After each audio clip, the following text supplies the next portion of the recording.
A very good evening to one and all present here. On behalf of Global Counterterrorism Council, we would like to welcome all of you who have gathered here on this virtual platform to celebrate the 47th Independence Day. I, Ananya Vinod, and Simran Kapoor, the research coordinators and youth ambassadors of GCTC, will be the co hosts of today's function. Before we commence the celebration, I request you all to observe a minute's silence to honor the brave hearts who have sacrificed their lives for the honor and integrity of independent India. So please.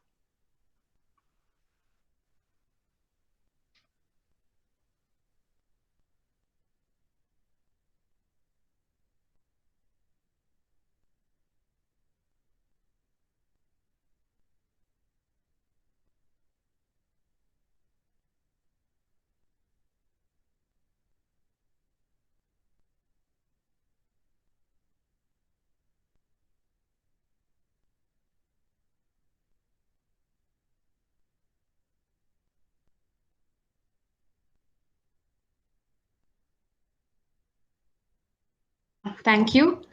Uh, the 15th of August 1947 was a great day where a bright future of hope for tomorrow was the gleaming light that was in the minds and hearts of all Indians.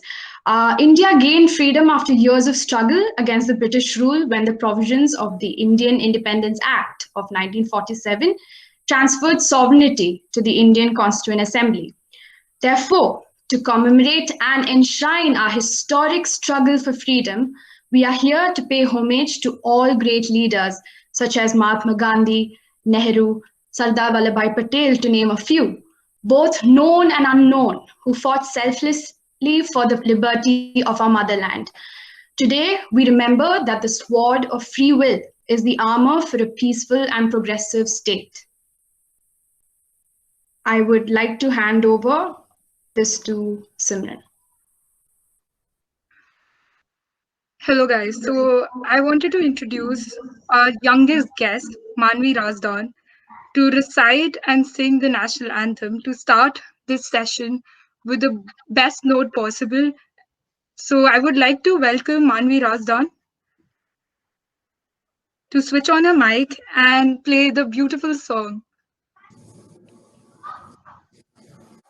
जनगण मन अधिनायक जय है भारत भाग्य विधाता पंजाब सिंध गुजरात मराठा द्राविड़ उत्कल बंगा विंध्य हिमाचल यमुना गंगा उज्जल जलधि तरंगा तपशु बनावे जागे तपशु आशीष मागे गाहे तब जय गाता जनगण मंगल गायक जय है भारत भाग्य विधाता जय है जय है जय है जय जय जय जय है भारत माता की जय जय भारत माता की जय जय Thank you, Manvi Razdan. That was one of the beautiful performances that we could have on our session. And now we would like to start with the session. Our definition and meaning of independence has changed throughout years. It started from our freedom fighters, political stalwarts. The whole nation stood against the colonial powers to freedom from the ills of the society, terrorism, poverty, discrimination. Today, on the completion of 74 years of independence, we want to salute the Corona warriors, ranging from the soldiers who have been protecting us from all the attacks at the borders, to the sanitation workers, to the healthcare workers, to our police force, civil servants who have been working relentlessly to fight against this coronavirus. Now, we would like to start the session I would like to yield the platform to Ananya Vinod to start a session and invite our guests. Yes, so thank you, Simran. Today we have with us eminent personalities who have come forward to render their opinion on the idea of independence. First and foremost, I would like to welcome General Rakesh Sharma to kindly take the dais to give his views on the Independence Day. Can we please have Shweta Chaki here and we welcome her and she can give us her views regarding her definition of independence. Thank you, sir, and thank you, Simran. Yes, again, time and again, coming back to GCTC is a great feeling, and thanks a lot for calling us this Independence Day and giving us this opportunity to express our views.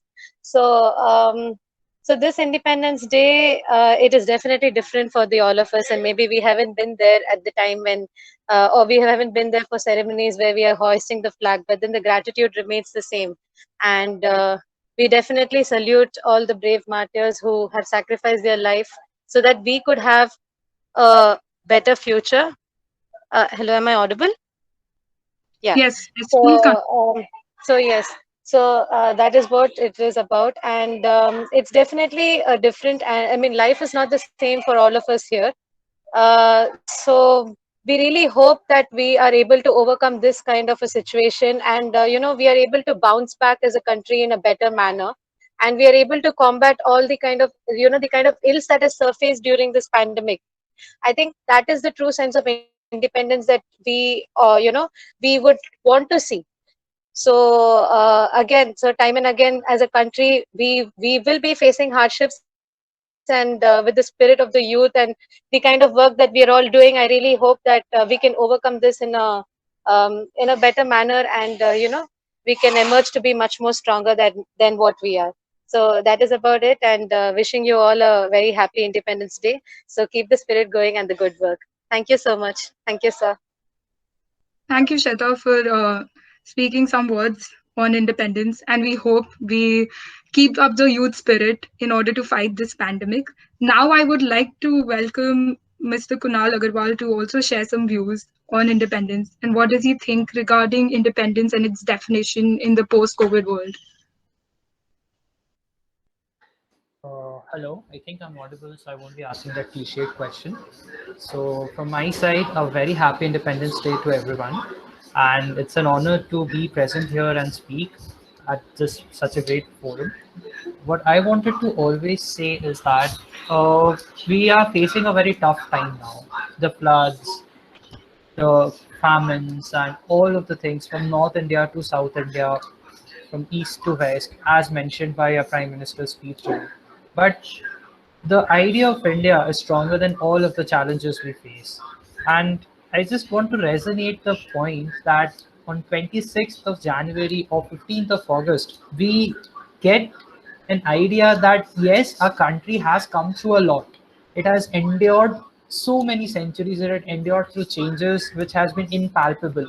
Many countries have lost their way through so many millennia of changes, but we have resisted, we have grown. So it is very important that we realize our past and then forge our path into the future. And I think we, the youths, we can do it. And I'm hopeful that this Independence Day reminds us of this very fact. Thank you so much. Thank you, Kunal. Thank you for reminding us the strength of India and how we could and how we should have the hope to fight against the pandemic. Now, I would like to invite Himanshu Patil to say a few words on the same. Am I audible? Yes. Hi. I think, especially on this Independence Day and given the circumstances that we are all put in currently, it is important for us to realize that there are some duties that we need to undertake and uphold in terms of just ensuring a safer society around us. The duties of, like, just being a citizen of the country also inculcates and imbibes into us the safety of other citizens along with us as well. And that necessarily puts forward this entire idea that we should take precautions and measures that we can in our own capacity and ensure a safer surrounding for other people. In that, just on that note, like to end this very brief conversation with you people, is basically that we should take, like, wear masks on when we can, when we are going out. Try not to go out if we don't necessarily have to go out, and just use other safety standards and health measures that we can. I think the pandemic has taught us a lot of lessons in terms of how to have empathy with other people, how to necessarily think about other people who are on either daily wages. Think about sanitation workers who give their day and night, and like ensure that we live in a cleaner surrounding and have a safer surrounding around us. The health department that necessarily sacrifices every day, every time of their day, even in these situations, and it is important to acknowledge them as well on this Independence Day. That's all I have to say for now. Thank you, Himanshu. Thank you for reminding us the necessary duty that we have to follow as citizens. Now, I would like to invite Ms. Subedar Major Yogendra Singh Yadav, and it's an honor to have him here. He is the junior commissioned officer in the Indian Army who was awarded the highest Indian military honor decoration, the Paramveer Chakra, for his action during the Kargil War. Aged 19, when he received the decoration, he's the youngest person to be awarded the medal. Sir, it is an honor to have you here. Can we please have some words regarding your definition of independence, how it has changed, and how it will change after the COVID world?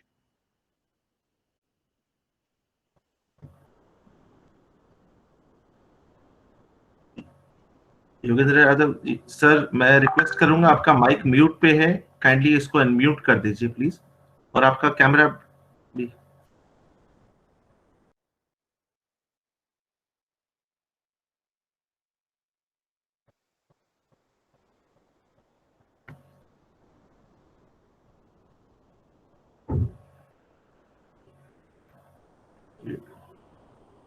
Yogendra Yadav sir, मैं request करूंगा, आपका mic mute पे है, आप kindly unmute कर दीजिए इसको। लाल mic का बटन होगा, लाल वाला, उसको क्लिक कर दीजिए, दबाइए उसको।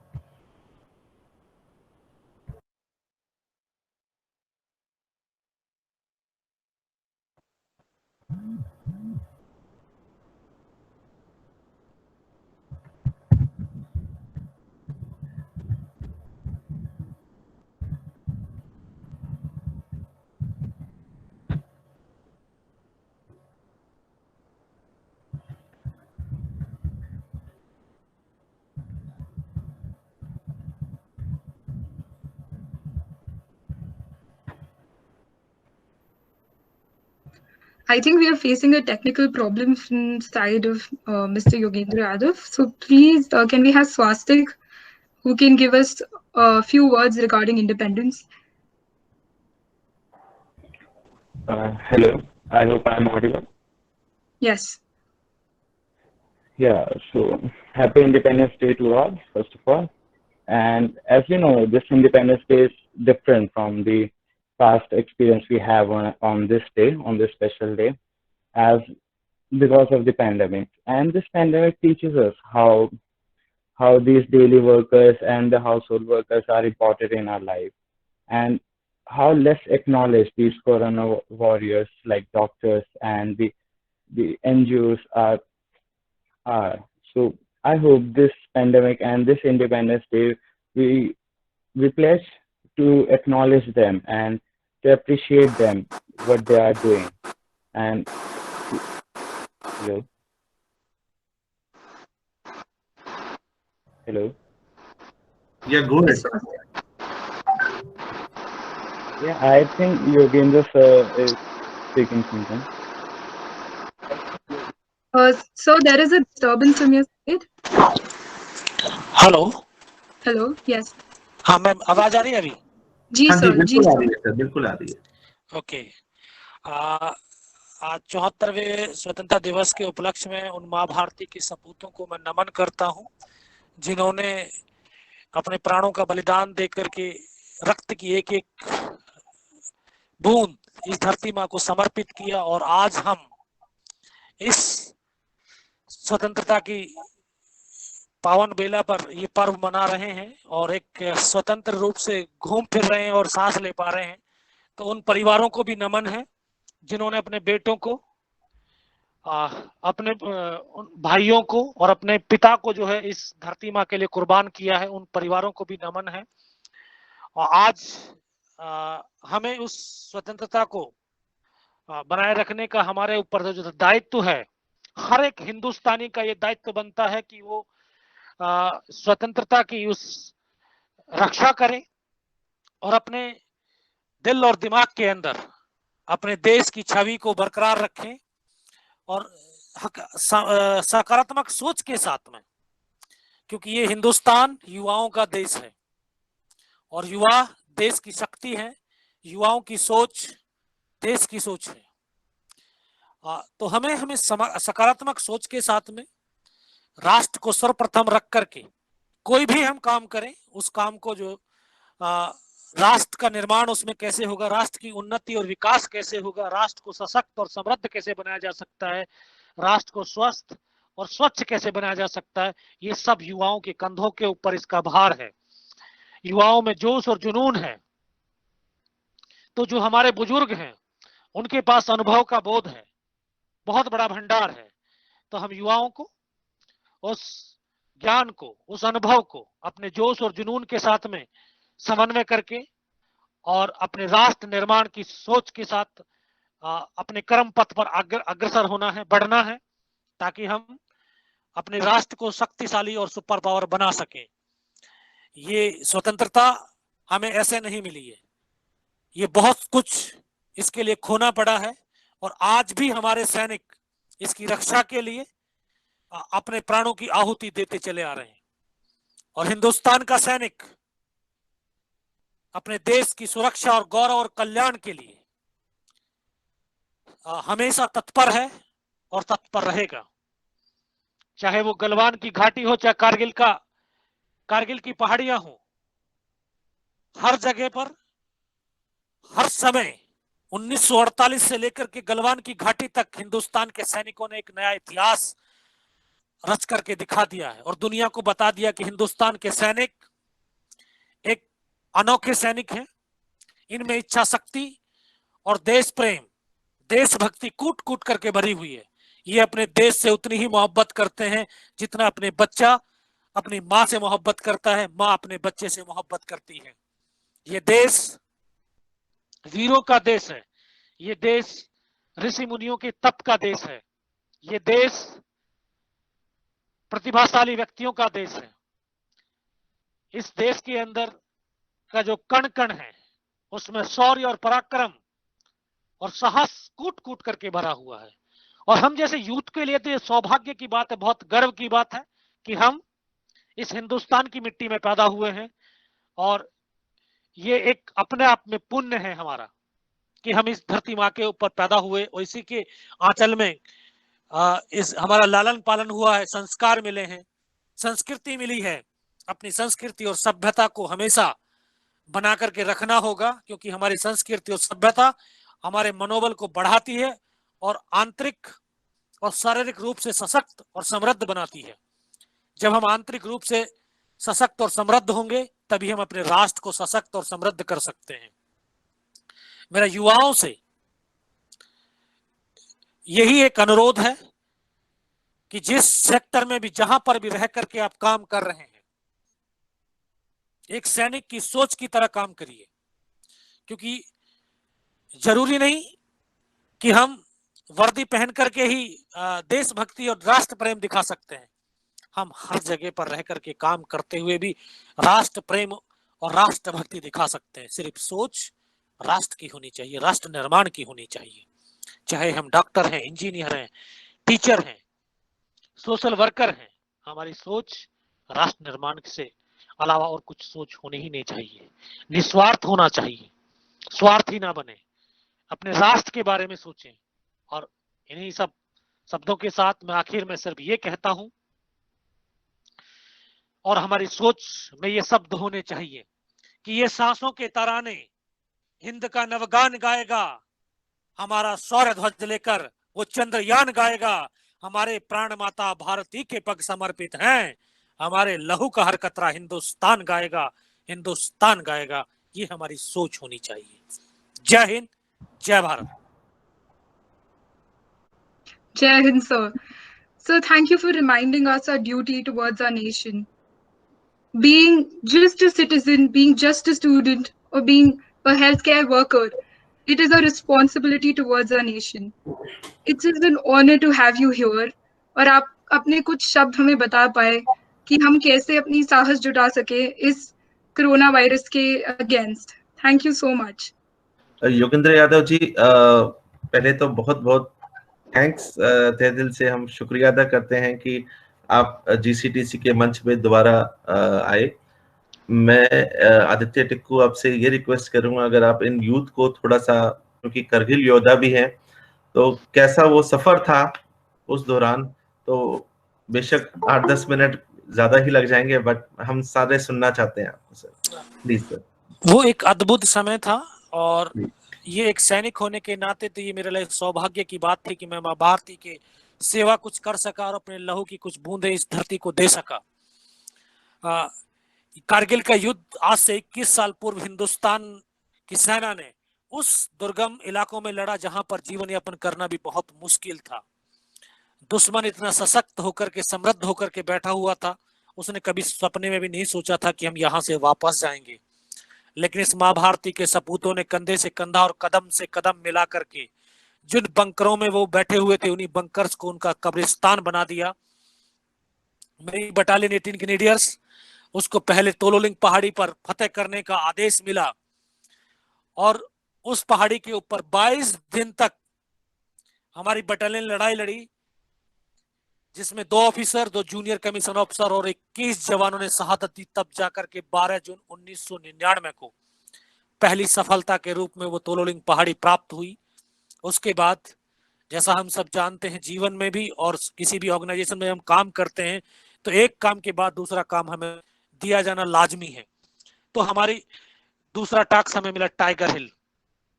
टाइगर हिल द्रास सेक्टर की सबसे ऊंची चोटी थी, जिसकी ऊंचाई लगभग 17,000 फीट, जो कि वर्ष भर बर्फ से ढकी रहती थी और जिस पर ऑक्सीजन की मात्रा भी बहुत कम थी. मैं यूथ को ये बताना चाहता हूं कि व्यक्ति की पहचान किसी औहदे या रैंक से नहीं, बल्कि उसके कर्म से होती है, उसके कार्य से होती है. मैं भी आप लोगों की तरह ही एक सामान्य सा व्यक्ति हूं. कोई विशेष शक्ति लेकर के इस धरती पर अवतरित नहीं हुआ, बल्कि आप लोगों की तरह ही हूं. और ना ही कोई विशेष योग्यता थी जिसके तहत मैं फौज में भर्ती हुआ. एक आम सैनिक प्रोसेस के द्वारा भर्ती हुआ एक आम नागरिक था, एक आम सैनिक था. लेकिन 22 दिन की उस लड़ाई के दौरान हम 15 जवानों की एक टीम, जिसका काम था फॉरवर्ड में बैठे हुए जवानों को राशन पानी पहुंचाने का. 22 दिन के दौरान इन 15 जवानों में से सिर्फ हम 3 जवान ऐसे थे जो कंटिन्यू 22 दिन तक बिना सोए बिना खाए चलते रहे. और उसी काम की बदौलत हम तीनों जवानों की पहचान बनी कि फिजिकली और मेंटली बहुत स्ट्रांग है. इनको घातक प्लेटून के अंदर शामिल किया जाए और इस प्रकार से मुझे सौभाग्य मिला कि मैं घातक प्लेटून का सदस्य हुआ. Battalion commander colonel Kushal Chand Thakur ने घातक प्लेटून की एक टीम तैयार करी और उसकी कमांड लेफ्टिनेंट बलवान सिंह को दी. इस टीम के अंदर यूथ और अनुभवी व्यक्तियों का एक मिश्रण था, क्योंकि इस पहाड़ी पर सिर्फ रात को चल सकते थे, दिन में नहीं. दुश्मन दूर से दूर हमें आसानी से बर्बाद कर सकता था, इसलिए रात भर चलते थे, दिन भर पत्थरों में पड़े रहते थे. तो 2 रात और 1 दिन की कठिन चढ़ाई चढ़ने के बाद बर्फीले तूफानों को पार करते हुए, दुश्मन की गोलाबारी को चीरते हुए ये हिंदुस्तान के सैनिक टाइगर हिल टॉप के बहुत नजदीक पहुंच गए. और वहां पर पहुंचने के बाद जब हैंड टू हैंड और गुत्थम गुत्था की लड़ाई हुई, मुझे याद है कि हम 7 जवान ऊपर पहुंच पाए और 5 घंटे की उस गुत्थम गुत्था और हैंड टू हैंड फाइट के दौरान मेरे 6 साथी शहीद हो गए. मैं जख्मी अवस्था में था, लेकिन हिम्मत नहीं हारी और एक साहस के साथ अपने साथियों के जो दायित्व था उसको कंधे पर उठाया और सोचा कि इनका जो कार्य था उसको भी मुझे पूरा करना है. अपने उन साथियों के बीच पड़ा रहा, सोचता रहा कि कोई मौका जरूर मिलेगी, ये माँ भारती जरूर मौका देगी. और माँ भारती ने ऐसा मौका दिया कि उन्होंने 3 बार भी गोलियां मारी, लेकिन कहते हैं कि जाको राखे साइयां मार सके ना कोई. तो उन्होंने सीने पे भी गोलियां मारी, हाथ पैरों में गोलियां मारी, लेकिन बाल बांका नहीं हुआ। माँ भारती को, उनके बेटों की वीरता और शौर्य और पराक्रम को दुनिया तक मेरे माध्यम से शायद पहुंचाना होगा, इसलिए मुझे जिंदा रखा। और घायल अवस्था के बाद भी फिर वहां से दुश्मनों को खदेड़ा और टाइगर हिल टॉप को खाली करा दिया और नीचे आकर के अपने कमांडिंग अफसर को सूचना दिया। तो फिर दोबारा से हमारी टीम गई और उस टीम ने बिना कुछ कैजुअलिटी के टाइगर हिल टॉप के ऊपर विजय पताका फहरा दिया। विजय टाइगर हिल की जीत के बाद कारगिल युद्ध का यू टर्न हो गया था, जैसा आप लोग सब जानते हैं। और उसके बाद मुझे भी बेस हॉस्पिटल दिल्ली रेफर कर दिया। 16 महीने के ट्रीटमेंट के बाद मैं वापस आज भारतीय सेना में सेवारत हूं और जीसीटीसी के मंच पर हूं। ये मेरे लिए सौभाग्य की बात है। और जीसीटीसी मंच जो एक प्रेरणादायक यूथ के लिए ये मंच खोला गया है, इसके लिए मैं इस मंच के तमाम पदाधिकारियों को और इसमें शामिल सदस्यों को आभार व्यक्त करता हूं कि समय समय के ऊपर ये यूथ के और देश के अंदर एक ज्वलंत मुद्दों के ऊपर विचार विमर्श करके एक नई सोच को जन्म देते हैं, ताकि हमारा राष्ट्र प्रगति और उन्नति की पथ के ऊपर अग्रसर हो सके और उनकी गाइडेंस से यूथ एक नई दिशा में आगे बढ़ सके और काम कर सके, ताकि हमारा राष्ट्र शक्तिशाली बन सके। मैं तमाम जीसीटीसी के पदाधिकारी और इनके सदस्यों को भी नमन करता हूं कि आज इंडिपेंडेंस डे के उपलक्ष्य में इन्होंने ये मंच और ये प्लेटफॉर्म हम जैसे यूथ को दिया है, इसके लिए मैं हृदय से आप लोगों का आभार व्यक्त करता हूं। जय हिंद, जय Bharat. Jai Hind, sir. Thank you so much, sir. It was an honor. The journey, the brave journey that you have lived, only some of us can imagine. The devotion towards the nation that you have is commendable. Thank you for being here. आपका काफी शुक्रिया. Thank you, ma'am. Thank you. Thank you, sir, for that wonderful word and telling us our experience, your experience, sorry. Next, we have a culture performance. It is often said that if not for light, it is, a sound or music that guides us through paths that are unknown and quite challenging. And especially during this time where we are engaged in this fight against COVID, music, is sort of a comforting embodiment that wraps us. Therefore, I would like to welcome Shrishti Kulshestra to take the stage, to take this platform and give a wonderful musical performance and to inspire us in this occasion. Good evening, everyone, and I wish you a very happy Independence Day. I am going to sing a beautiful song that is Sande Se Aate Hain. So I request you all to please join at the end. गुजरने वाली हवा बता मेरा इतना काम करेगी क्या, मेरे गाँव जा मेरे दोस्तों को सलाम दे। मेरे गाँव में है एक वो गली जहाँ रहती है मेरी दिलरुबा, उस मेरे प्यार का जाम दे, उस मेरे प्यार का जाम दे। वही थोड़ी दूर है घर मेरा, मेरे घर में है मेरी बूढ़ी माँ, मेरी माँ के पैरों को छू के तू उसे उसके बेटे का नाम दे।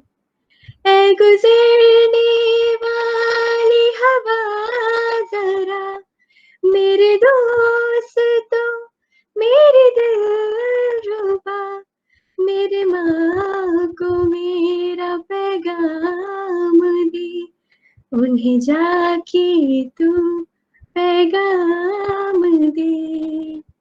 संदेश आते हैं मुझे तड़पाती है कि चिट्ठी आती है, ये पूछे जाती है कि घर कब आओगे, कि घर कब आओगे, कि तुम बिन आंगन सूना सूना है. Thank you. Thank you very much, Shrishti. That was a very beautiful performance of Sunday Se Aate Hain. Thank you very much. Next, we will be engaging in a youth discussion where I will be handing over this platform to the youth research coordinators who engage day in and day out with GCTC. So we have Aditi, Shivani, Ragvi, Akshay, Paranjay, Ashish, Sampurna, and Meera to share their views and opinions on independence and the idea of Independence Day, especially in this COVID world. And therefore, I would hand the session to the moderators for today. That is Meera, Ashish, and Himanshu Dubey. Please, over to you. Moving on. I have been thinking for the past few days as the Independence Day was nearing that since this year is very different from the last 73 years, it's all about Atmanirbhar Bharat. And Atmanirbhar Bharat somewhat is analogous to independent. So, and what also I've been thinking was for the people who did not live through the fight for independence, they know very little about the experience and the immense gratitude those people have, the ones who actually saw the fight for independence. But this year, 2020, this year unites all of us. It unites the whole of the nation because we are going through the same feeling and the experience of battling COVID-19. This year is probably the one that had reunited Indians in a state of battle. In a state of battle, although it's a very different kind of battle from the Battle of Independence, but it's a battle nonetheless that we have to fight together as Indians. So, opening this panel of speakers, I would like to put forth this question, a very broad question to my panel of speakers, that we all have not been we hadn't been born during the time of independence, during the time when actual people were fighting to get rid of the British rule. So now in 2020, what are your emotions? What is your perspective of an independent India, and how do you correlate it to the current pandemic situation in India? I would like to start off with Mr. Ashish.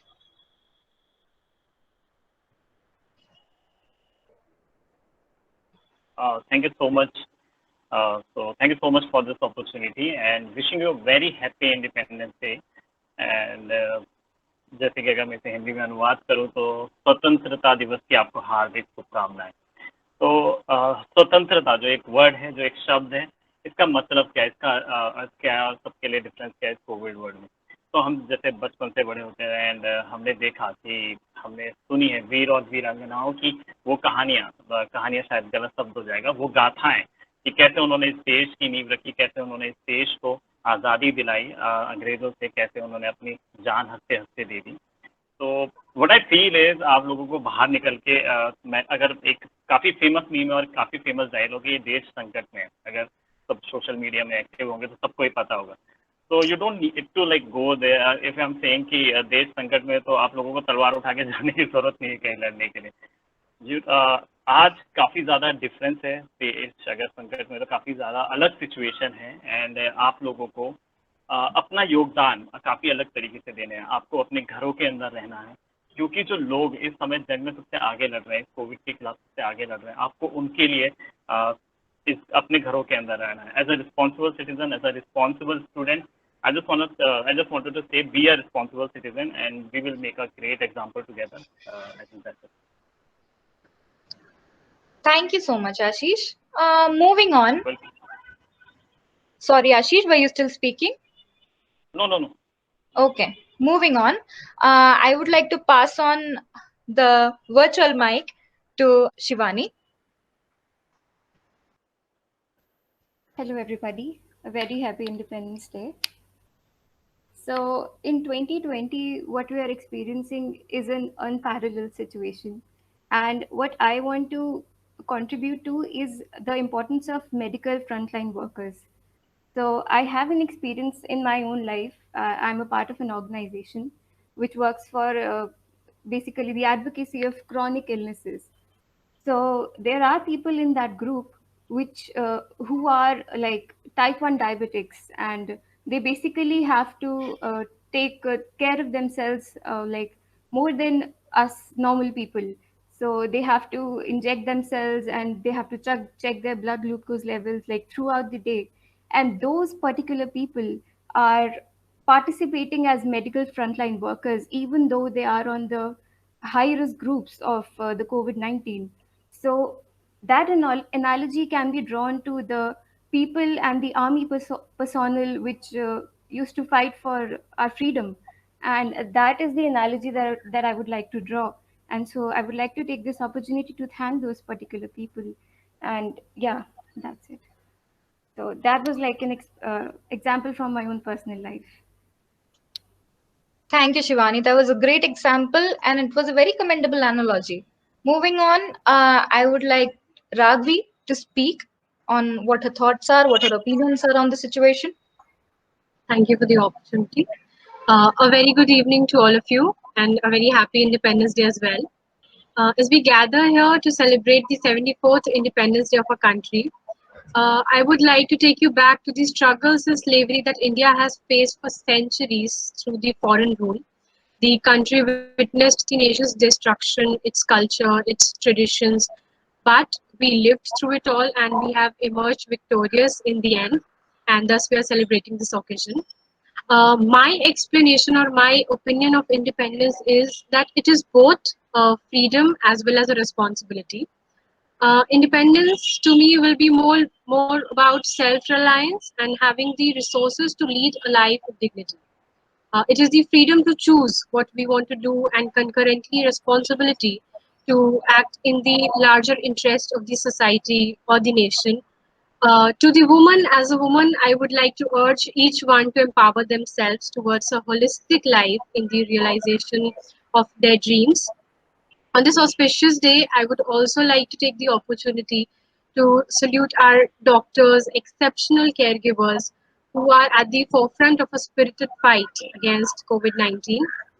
In this pandemic, the medical community, including the doctors, nurses, and the medical staff, are the real warriors who have been fighting with this disease on the front line and are putting their lives at risk to keep us safe. Uh, According to me, these are the unsung heroes of the nation, and we need to thank them. Overwhelmed and under-resourced ones as well, as they are managing to work during these tough times. To those who produce and deliver food and essential goods to us, then the ones working with the transportation system, preventing the collapse of the nation's infrastructure and all. When everybody is sitting at home, so their dedication is a true inspiration to all of us. So I would really like to thank all these Corona front warriors for serving and helping the nation. Thank you. Thank you so much, Ragvi. That was really heartfelt coming from you. And moving on to yet another speaker, we have Akshay here. And again, posing the same question as to what your views are. You're the youth of today, and what does independence signify to you? Over to you, Akshay. Thank you, Meera, for the question. And hi, guys, this is Akshay over here. So, I'm a 21-year-old youth in the year 2020, and we are also called as millennials. So, being a millennial, I won't lie, I do not know the gravity of independence that was needed back then. I do not know the gravity of struggles that people faced. Well, obviously, I know the stories, I know the events and outlines, what happened. Sorry, sir. Yeah. So I know what happened in events and outlines what happened, but the problems and issues that people faced and the battles that was fought and sufferings that people were facing, I do not know. I know all the stories from books, maybe from my grandma that used to tell me, maybe from publishers. But what I feel today, I'm very grateful for what I cherish today. The independence, what I cherish today, is being served to me on a platter. People fought for that. People sacrificed, martyrs, leaders, kings, queens, so many people, men, orators. We have so many people who fought for that independence, what we cherish today. We think it was easy for them. No, it was not easy. Today we have our own very battle, though it is not very likely to be that independence that was needed back then. But Corona, it's in it itself in our own very different way. It's very critical and is harnessing our independence. So, as a youth, as a millennial, what we can do? No, it's not needed to go out there and battle and uh, kuch bhi karna. But what we can do, we cannot be doctors. We can acknowledge people. We can fight it with intellectual. We can acknowledge individuals. We can acknowledge people. We can do our bit in tiny bits. We can help the underprivileged. I feel so. Yeah, just enjoy the Independence Day and be happy for you have today and be happy for the next preceding generation and do whatever you can so that that generation can also thank us for whatever tiny bits we are doing today. So yeah, happy Independence Day, guys. Thank you so much, Akshay. That was actually a good insight into what the situation is right now. Moving on, I would like to hand it over to Miss Ashi.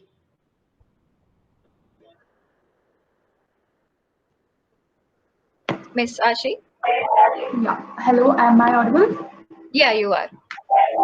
Okay, so a very good evening and happy Independence Day to all of you. And today, on our 74th Independence Day, I would firstly like to pay tribute to our freedom fighters who sacrificed their lives for our nation and fought for our nation, given us independence. So, yeah, but also I would like to mention the fact that this 74th Independence Day has become an important part of our life because we are all experiencing a pandemic and fighting against a virus called coronavirus. So, this virus has taken a lot of lives, leading to shutdown of a lot of businesses and disturbing financial status as well as mental health of a lot of people has taken a lot of toll on everyone's lives. But I think with great initiatives and collective efforts of each and everyone, I think we could achieve victory and we could get our nation free. We could make our nation free from corona virus. So yeah, and I would really like to especially thank our frontline doctors and all the warriors who have been fighting day and night for our health well-being and for the people of our nation to make them well and good. Those were some very true words. Thank you. Coming from Ashi.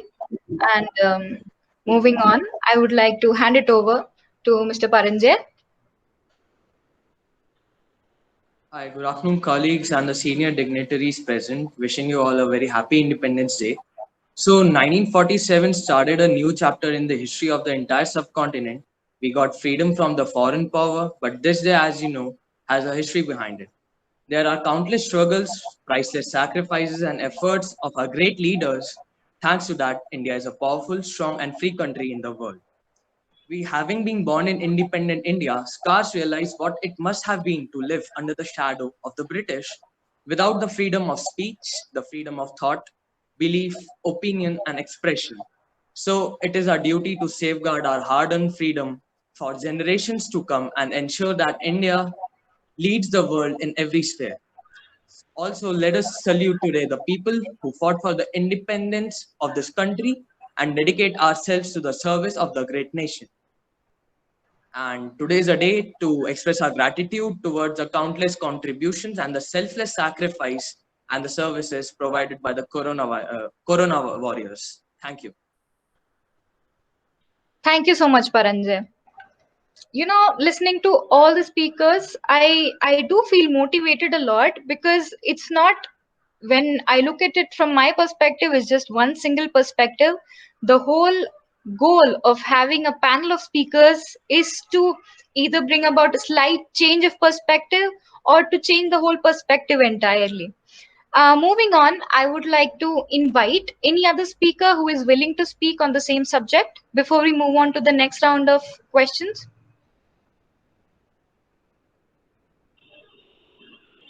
Okay, I'm assuming there's no one else. Moving to the next round of questions, I would like to put forth something that came to my mind yesterday. That uh, during the fight of independence, you must have heard a lot of popular names, a lot of Swatantrata Senani, a lot of high profile people who were on the front lines, who were gathering the masses, who were uniting India for one single fight. But for a fact, we know that the leaders weren't the only people who fought the war, it was the common masses. So now, when we talk about battling COVID, when we want independence from COVID 19, um, we are talking only about the doctors, the nurses, the healthcare department, who are obviously doing a tremendous, a fabulous job of protecting the country from this deadly virus. But what are you as individuals going to do, or what are you currently doing to battle the same? I would like to hand it over to Paranjay to kindly share your experience as to what you have contributed into this, or what you have been contributing, or what you're planning to do for the situation. It could be anything from a small act or to an act of great magnitude. Any act is an act nonetheless. So please go ahead, Paranjay. Yeah, so basically, all the favors and all the services that are being provided in my region, I have been also contributing for the same cause for the past 2 months. Like, I am the in charge of supplying food and the rest of medical services, such the basic services to the people who are not able to afford those things. So, in this particular domain, I've been trying to serve in with this purpose. Oh, that's really excellent. I am sure most of us didn't know that you were involved in this. Yeah. Moving on, I would like to ask Ashi the same question.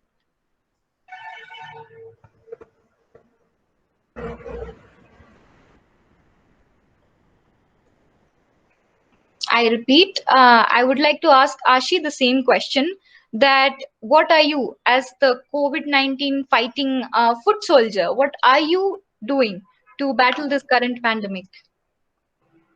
Hello, am I audible? Yeah, you are audible, Ashi. Yeah. Okay, so to working towards what is going on right now in our society in today's time, I think as an individual, as an as a as um, as a fighter against this pandemic, against this virus, my duty, I feel, is to help others as well in spreading awareness regarding how everyone should stay at home or do social distancing, which is very important right now. It is not a joke. Um, we are not joking that we need to social distance ourselves, or we need to stay home, protect ourselves, our parents, our grandparents, children, and everyone. So it is not a joke. But I feel, apart from social distancing and just staying at home and doing what we need to do right now, I think it is much important for ourselves to help others as well, who are underprivileged, who don't have any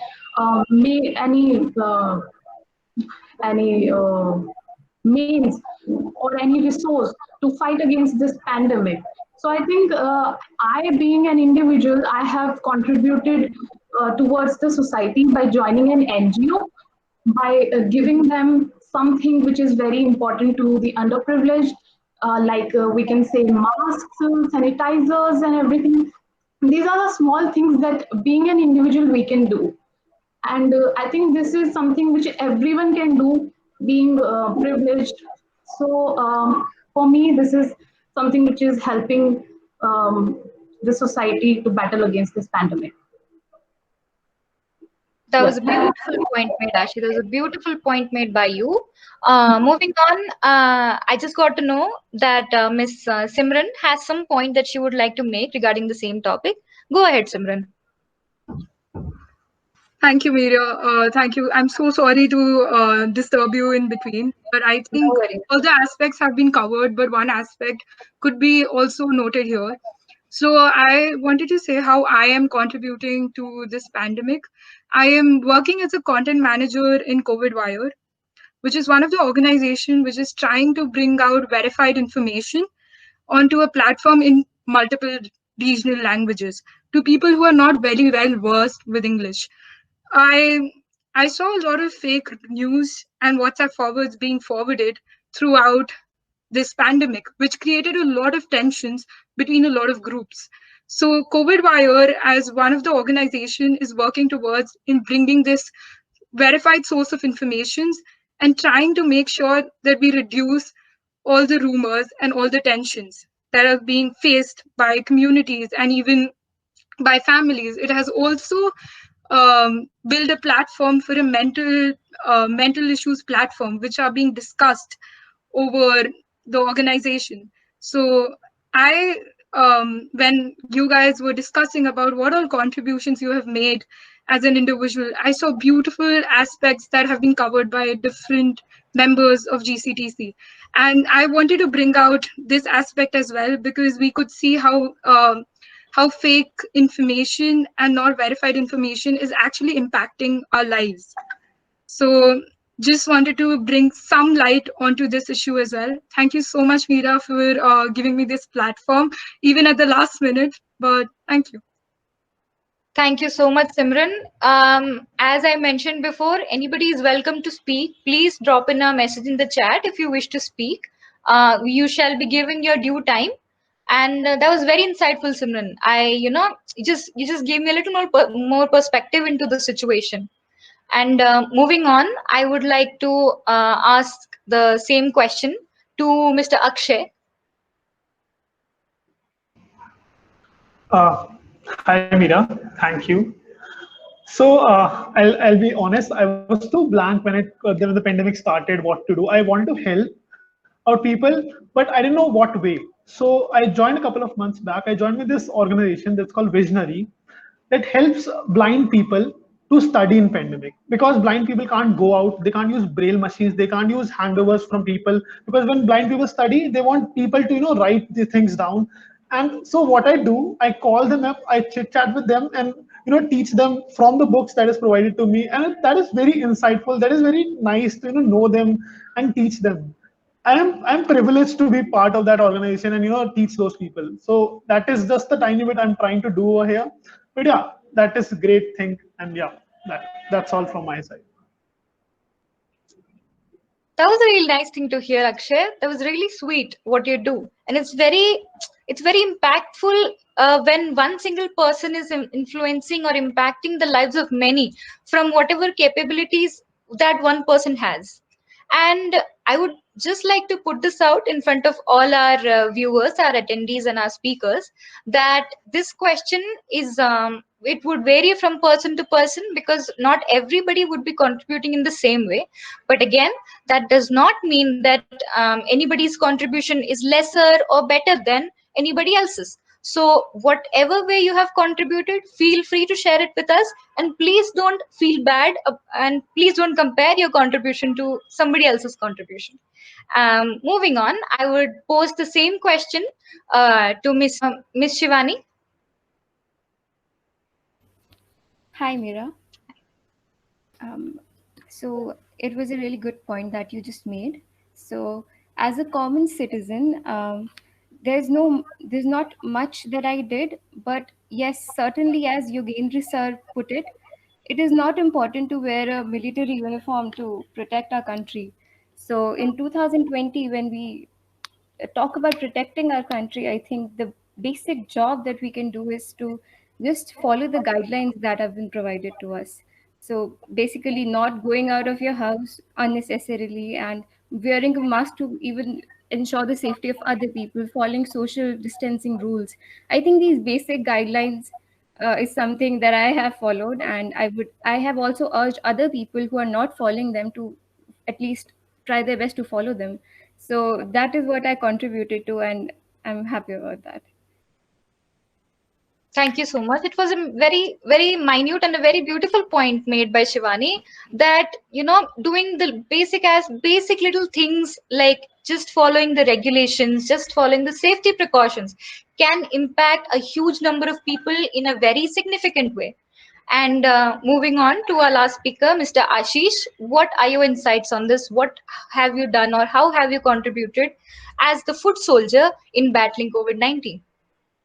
Thank you so much, Mira, for this question. So like I'm not a member of any great organization or any big organization, and I didn't do anything great, but still, like me and my family, what we did is we are still doing it. We provide the food to stray dogs, cows, and all the animals out there. We are providing them 3 times food for morning, afternoon, and at night. So this is what we are doing, and this is what we did. So that's because human are human are not only ones like who are suffering. So that's what we did, and that's what we are doing. Thank you so much. What an excellent point made by Mr. Ashish that it's not just the human beings who are being affected by this pandemic, it's the animals as well. That reminds me that there are a lot of animal shelters that, may not be able to operate the way they used to be because of a lot of factors like they have to social distance, they have to maintain safety standards, and it's up to us, the common people, the common masses, to take care of our fellow living beings. A very beautiful point made by you, Ashish.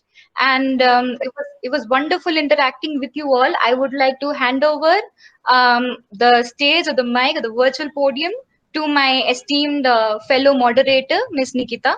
Over to you, Nikita.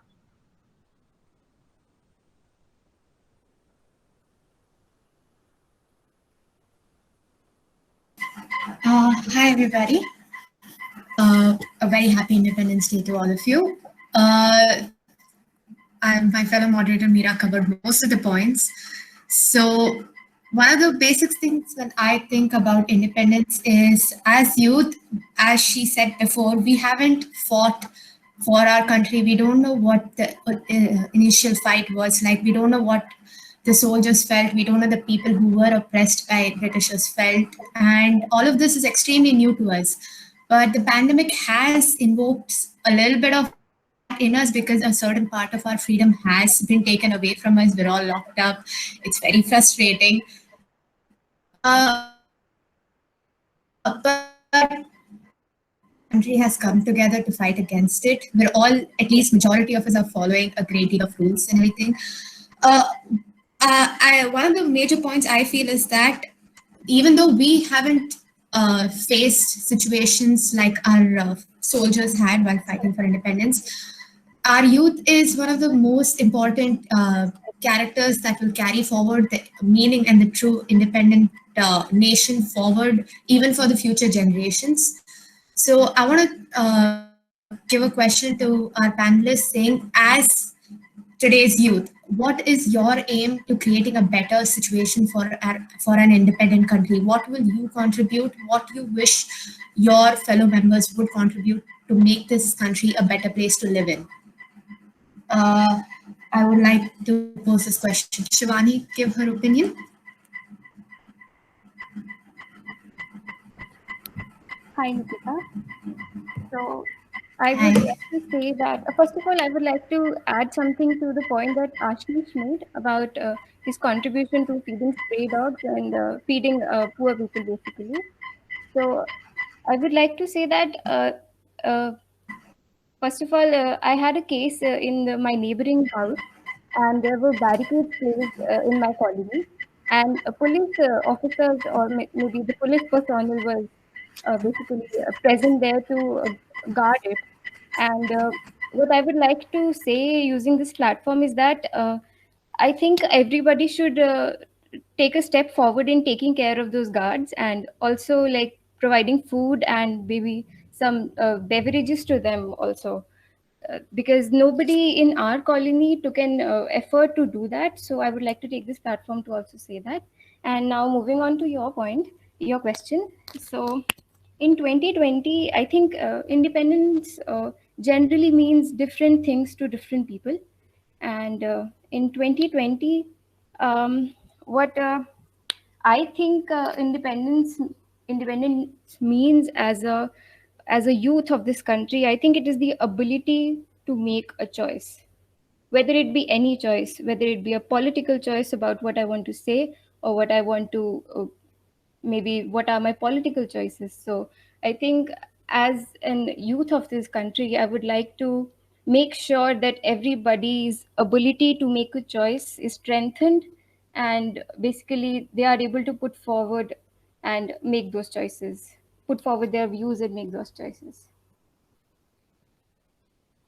So That's an excellent point, Shivani. Thank you. That is a good point. Even I feel like the little bit we can do for the people on streets who are fighting in the front line goes a long way.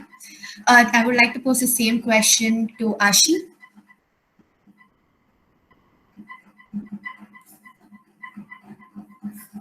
Ashish, are you there? Are you calling Ashi or Ashish? Ashish. Okay, sorry. Yes. So thank you so much, Nikita. So about the contribution. So like we are the generation who are socially connected, right? तो हो सकता है कई बार हम सोचे like कि यार क्यों मैं क्या कर सकता हूँ कंट्रीब्यूशन, मेरे घर वाले तो मैं तो घर से बाहर भी नहीं जाने थे.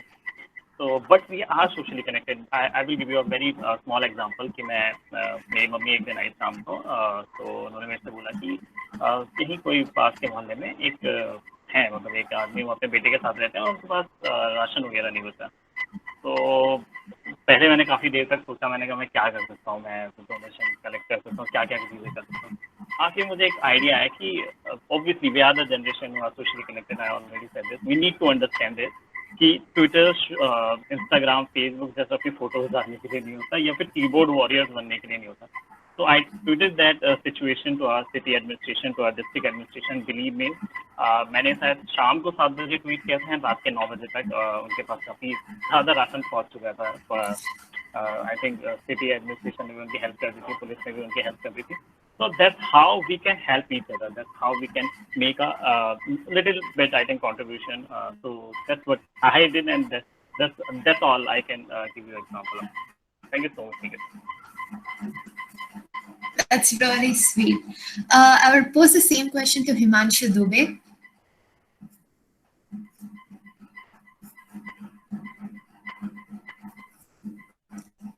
Hi, Himanshu, are you there?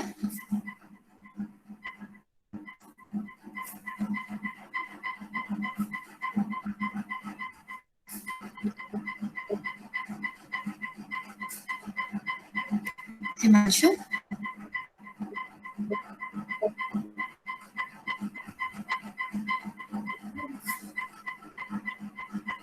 Okay, moving on. Ashi, what would you like to put in with the same questions along the same line of thought? Audible? Yes, you are.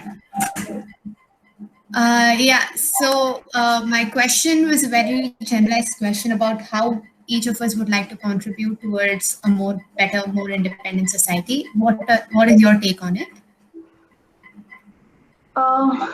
First of all, I would like to ask, are we talking about this whole pandemic situation or a situation in general? No, the pandemic aside, because we've heard what each individual, even you've spoken about how each one has contributed in the pandemic. I'm looking in a more, we face a lot of problems as a nation. And as an individual, what would your contribution to be in any one of those to make that situation better? Yeah. Okay. So today, in today's time, there are a lot of, I would say, a lot of conflicts and a lot of problems that are going on, and we have a lot to do to progress now time. But I feel being an individual, I think the one thing that the youth should really need to do is to be more responsible, to support each other. And apart from this social media life, let's be supporting in reality, because nowadays everyone is on social media and we can do a lot on social media. We can like comment if we are on any social media site like Instagram, WhatsApp, Twitter, any social media. We can do a lot of things through that. In reality, we do not stand up against something which really needs our support. So this is the thing I think we should be responsible about. And another is, let's educate ourselves, because I have seen that if any conflict occurs or if anything occurs, any problem occurs, a lot of people are not educated about that. They just see one point of view and they give their opinions and take a side and everything. Then the conflict becomes more complicated. So I think the first this thing needs to be done, that let's educate ourselves. Let's first research fully about any conflict, about anything that is going on, so that when we are giving an opinion, we are taking a stand and it is right. That's very well spoken. I would like to hand the mic over to Ananya. Thank you, Nikita, and thank you, speakers. But before we, go ahead with this interaction, I would like to welcome Dr. Sandeep Marwa to the discussion. Thank you, sir, for attending this our celebration. We're honored to have you. Dr. Sandeep Marwa, he's part of the Executive Council of GCTC, and he's a well-known international media person. And with numerous accolades to his name, he has been honored in the House of Commons, at British Parliament in India, Bavaria Parliament in Munich, and Champion of Wales in the Welsh Parliament. He is now the Chancellor of AFT, University of Media and Arts, and has been appointed as the Chief Scout for India by President of India itself. So thank you very much, sir. So if you could share a few words, we'd be really grateful. Wonderful. Good evening, everyone. My heartiest congratulations to each and everyone present here and to all the people of this nation on the 74th Independence Day. Heartiest congratulations to you all. And let me start with two lines. कि ऐ मेरे वतन के लोगों जरा आंख में भर लो पानी, जो शहीद हुए हैं उनकी जरा याद करो कुर्बानी. It's a time for all of us to pay our homage, our tribute, our gratitude to all the forces, be it Army, Navy, or Air Force. It's very important because they are the people who have laid their lives for the independence of this country, and that's the reason that we are today living in this country comfortably without any hesitation and any fear.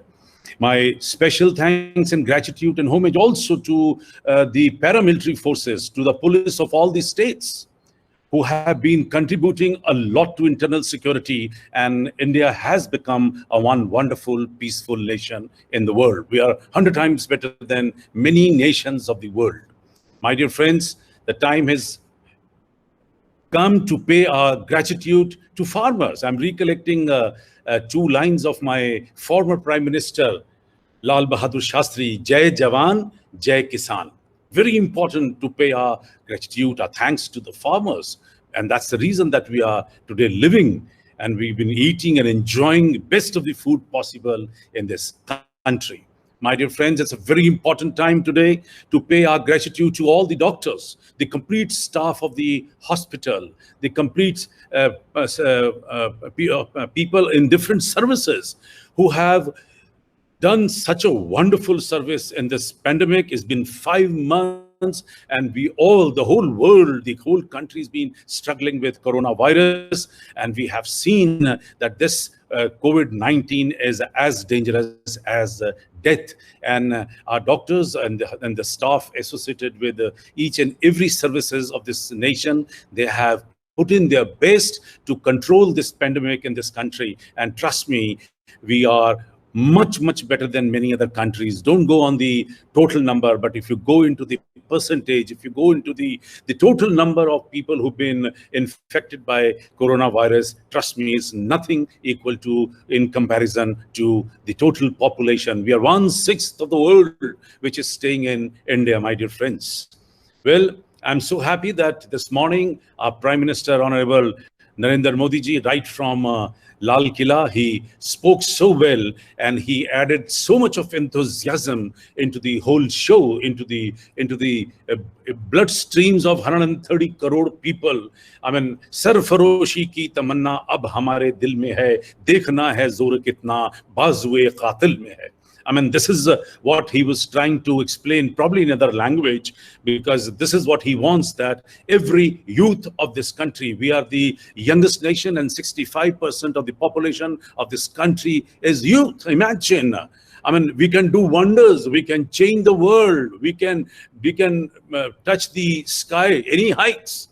And that's the reason that after launching 900 schemes in this country today, of infrastructure and other ones, and he has also requested the whole country to become Atmanirbhar. It's very important that we should be self-reliant, develop that energy within you, that we all should be in a position to add, create, innovate, support the whole world, not only India. That's the kind of a spirit. And I've, being a chief scout for India, I'm dealing with almost 5 million scouts in 15 lakh schools of this country. I'm lucky enough that I've been nominated at this designation, because this designation last was handled by no other than by the Vice President of India. And I'm happy the kind of a responsibility I've been showered with. It is my pleasure and honor to serve my nation from this designation. My dear friends, I have also created a new policy today for all of you, for my youngsters, for my young India. And this policy is going to be called A to G policy. Very important, all of you, my dear friends. A means ambitious, develop, dream big. Who's stopping you to dream big? It is not going to cost you any money. But then A also stands for attitude. Higher the ambition, the lower the style, the lower the ego, mind you. Then only you will be able to succeed in this Atmanirbhar program. And this is A, ambitions, ambitious, and A, attitude. So you have to be polite, you have to be egoless, you have to be honest to yourself, very important. And then, trust me, you're going to be achievers. When I say B means believe. You have to believe in yourself. You have to believe in the belief. See, like we have a belief that there is a God, but nobody has seen the God. But we believe in that belief. In the same manner, you have to believe in the policies of the government, in the statements and experience of your parents, in the experience and words of your teachers, so that we can grow fast. Why? Because they are much, much more experienced than you. And if you're going to listen to them, believe in them, trust my word, your progress is going to be much faster and in a better speed. When I say C means communication, and C means commitment. It's an age of communication. It's an age of ice. Information, communication, and entertainment. It's an age of ice. And it's very important that you must know how to express yourself, how to write, how to speak, how to read. Very important. And if you can be a part of it, I think you can do wonders. But then C also, as I said, means commitment. Very important to develop a sense of commitment, which is missing, unfortunately, from the whole society. You have to feel committed to your nation, committed to your family, committed to your boyfriend and girlfriend, committed to your friends, committed to your business, committed to your education. Trust my word. I mean, यहाँ तो सुबह नाते बनते हैं, शाम को टूट जाते हैं. No. So if you feel committed, I swear on God, you will realize that you are actually skipping in your progress. You will be moving ahead without much of strain. When I say D stands for dedication. Very important, because there is no alternate to hard work. Remember that. And if you are honest to your work, honest to your profession, and then you are hardworking, when you are spending a lot of time in one particular project, and then you are bound to achieve, my dear friends. And once you're a dedicated person, when you're an honest worker, when you're a hardworking, then you don't need any other certificate. You don't need any other certificate. People will recognize you from your efforts. People will be impressed by your work, and you have no looking back when you are a dedicated person. When I say E stands for enthusiasm. Never lose your enthusiasm. Never feel disheartened, because enthusiasm is the key to success. Remember that. If you lost enthusiasm, trust me, you have lost everything. But if you have enthusiasm, you may fail, but you will jump back into a better, bigger, and a smarter position in shortest period of time. And that's what is needed. Never feel disheartened. Never feel let down. Never feel that you have failed. Nobody fails in life. Only thing is that you gather new experience. You only gather new experience. That's what is the failure must be taken like this. And when I say in enthusiasm, then F stands for focus. Be focused. Don't put your mind in too many places at the same time. Multitasking is required, but then it is required for a job which you want to get into a business you want to get into. Be focused. If you're in school, start planning for your college. If you're in college, start planning for your future. You must have on your table, that what is going to be my plan. Plan your work and then work your plan. And that makes you a very happy-go-lucky worker all time to come, because you know where to move. What are my parallel lines in between which I have to walk? And then your speed is going to be a train speed when you are in a parallel line. And when I say G stands for goal.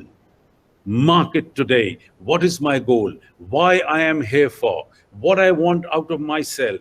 What are the expectations of people from me? What are my expectations from society? And then start shortlisting your ideas, your innovative ideas, and come down to one particular goal. Yes, I want to achieve in this particular industry. And then see yourself that all your resources, all your energy will start pulling you and pushing you towards your goal automatically. It's a law of nature, my dear friends. Remember that.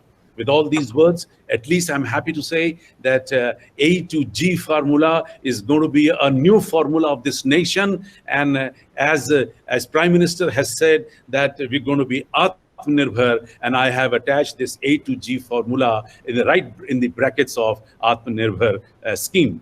I'm very happy that we have recently launched another scheme which is called Shisht Bharat. Shisht Bharat, the etiquettes, manners, civic sense, and which is a very big drawback in this country today. Most of the people, even if they are literate, they have forgot the etiquettes. I don't know why. I'm surprised that even after 70 years, a prime minister of the country has to remind the whole country to be clean, to please save trees, to please save water. I mean, like a school teacher. And then the best part is that our prime minister still, he doesn't mind quoting and talking and speaking about these things, because at the end of the day, see the intention of a man, that he wants this country to grow right from the bottom level, right from a clean India to space India. I mean, imagine we are the only country which has sent maximum largest number of crafts to space. Spacecrafts, we are the largest number in India. And there's so many things. There's a huge chapter which I can talk to you about the achievements of this country, which probably not many countries have earned in shortest period of time.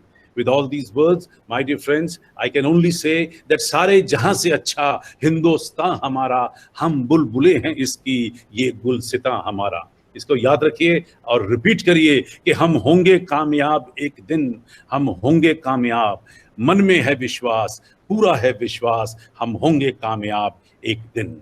2 lines which I would like to finish here with, कि जिस ओर चले हम मस्ती में, झुक जाए उधर अंबर भूतल, आजाद वतन के वाशिंदे, हर गीत हमारा है बादल, विविध प्रांत है अपनी अपनी भाषा के अभिमानी हम, लेकिन सबसे पहले दुनिया वालों हिंदुस्तानी हम. Thank you very much. Jai Hind. Good. Jen, sir, thank you very much. Those were powerful words, and I'm sure that it's going to drive us forward from your teaching us importance of gratitude during this time and giving us the A to G formula, attitude, ambition, and goal. That's very important. Thank you very much, sir. Truly inspiring. Thank you, sir. Thank you. Thank you. All the best. Now, I would like to introduce one of the most important members holding the position of patron in Global Counterterrorism Council, Mr. Shekhar Dutt. He has been the governor of the Indian state of Chhattisgarh, has played role in various bureaucratic platforms as an IAS officer, as the secretary in the Ministry of Defense in Government of India, and also has served in the military in the Indo-Pakistani War in 1971. Thank you. It's an honor to have you here, and we would love you to speak on this auspicious day of Independence Day, your words, your definition of independence, and how do you see independence in the post-COVID world? Good afternoon, my friends. And I happen to hear Sandeep's wonderful and powerful advice to the youth, in fact, which is good enough advice for me also. And it is such a wonderful, to be part of this whole thing. Because even now, I think India requires all those massive advices and to be the driving force, and especially the driving force which will take India right onto the top. India is enormously capable. Actually,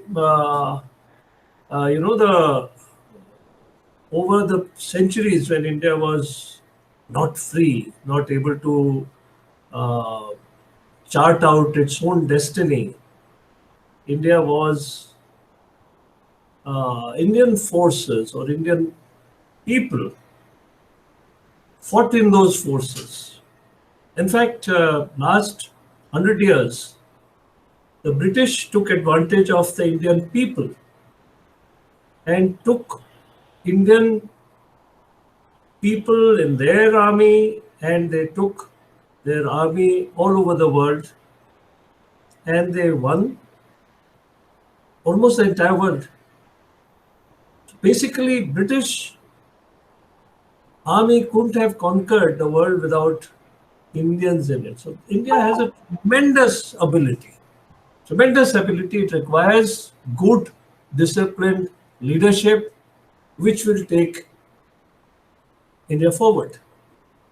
And that is what, after the independence, we ought to be doing. We are not the civilization which is just born. We are a civilization which is enormously capable and also not only knowledgeable but also has all the strengths of an old civilization. It requires discipline. It requires an ability to master the circumstances. And you don't master the circumstances by making your moves by destroying the environment. Actually, you have to make the moves by taking the environment on your side. And if we do it, then the country which has all this heritage, the civilization which has 5,000 years of old heritage and knowledge, can take us forward for another 5,000 years and put India right on the top of the world. I have seen this personally when under very difficult circumstances, There was a war in which we participated, and most of the army was fighting in the eastern side. That was 1971 war, which started on the 4th of December night, and ended on the 16th of December afternoon. And in that short period of 12 days or less than 12 days full, a country was created. Nowhere in the history of the warfare, nowhere in the history of any country, a short war of 12 days has created a new country. And that to a large country. Bangladesh is almost one of the 4th highest populated countries. And yet, Indian forces did it. We were on the western side and almost uncharted territory, the desert territory, and then into Sindh, which you must have heard. Sindh, Sindh province has Hyderabad on one side and Karachi on the other side. And we were knocking the doors of Hyderabad. We captured 2 districts in these 12 days. And then I and Colonel Bhavani Singh, Maharaja of Jaipur, and CO, commanding officer of the 10 para commandos, we administered the 2 districts for 2 years, for 1 year, for 1 full year. And we took all the Pakistani habitations, including their district headquarters, and put them and we administered, because we had to look after, and they were not our prisoners, but we had captured their districts. That put me on to understand the basics of the administration and how administration is required, and that is what we call governance. Governance is required. And then if you take the governance on one side, and if you take the administration of territories on the other side, and then if you see the whether it is Pakistan or India, the people are the same. So you can understand. And therefore, the kind of difficult situations we found that the Pakistanis were in for all these years made me understand, the kind of requirement which Indians have in India, and especially in desert or different terrain like Ladakh, Himachal Pradesh, Lahore and Spiti, all kinds of places where you have less people, you have good large territories, and you have resources, but it's extremely difficult to move around because there are no roads, there are no infrastructure. Now, we in India have a huge lot of challenges.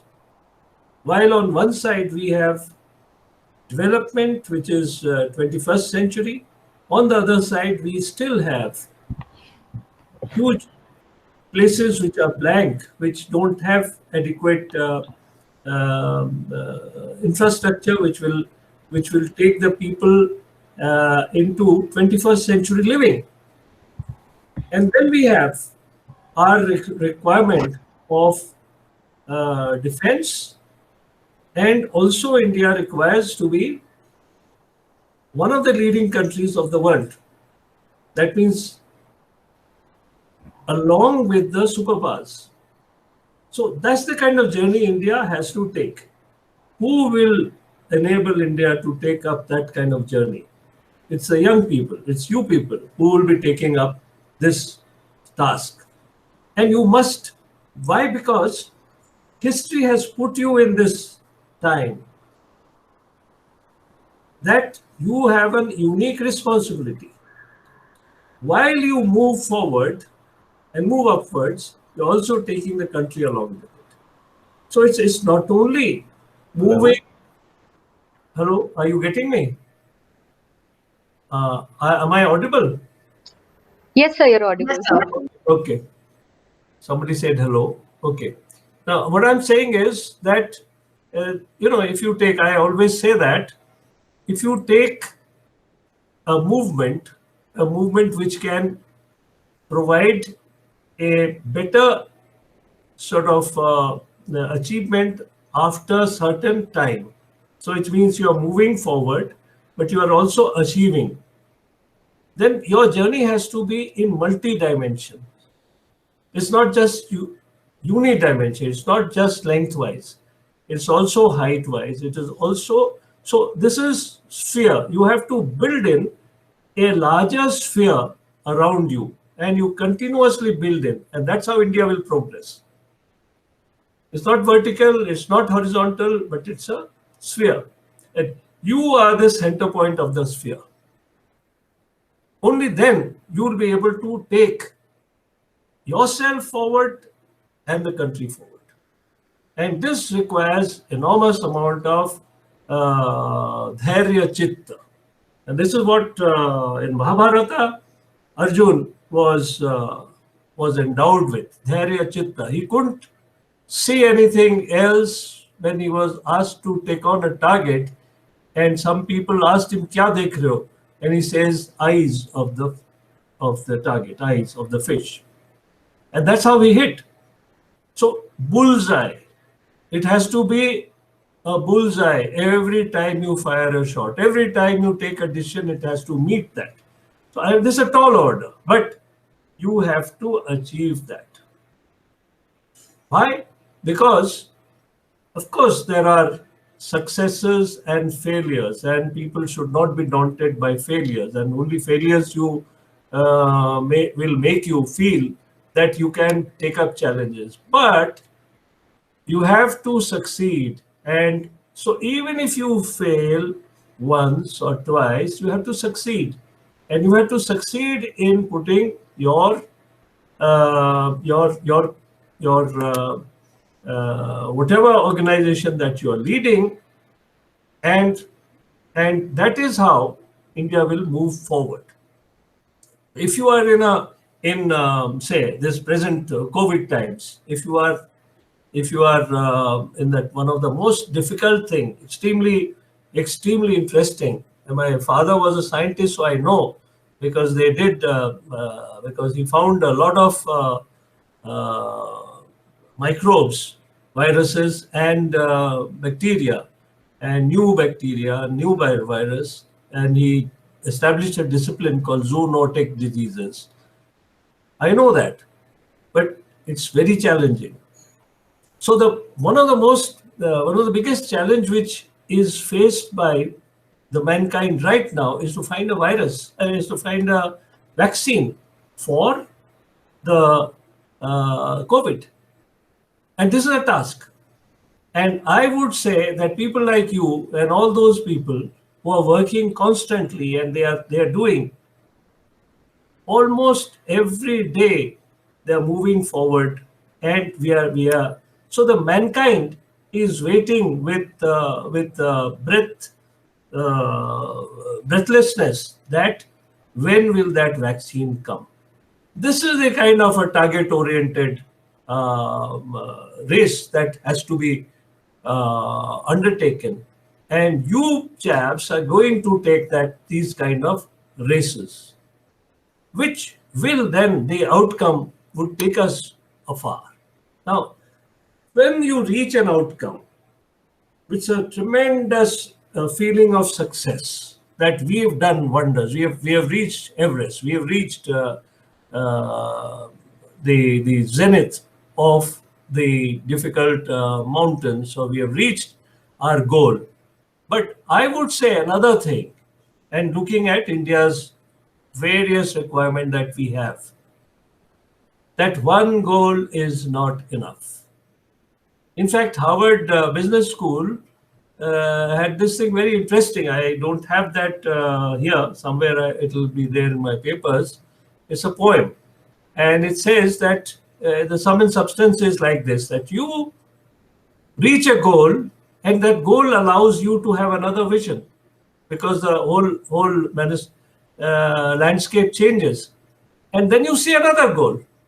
So there is that every time you reach a goal, you are unable to see other choices, and that would make you fight more and win. So in fact, there is a sport which has a fairly good amount of medals. I think in the Olympics it has around 40 medals. It's called fencing. Fencing. It is based on the old saber fighting. You know what is a saber? Saber is a sword. And saber fighting, and this is a sport.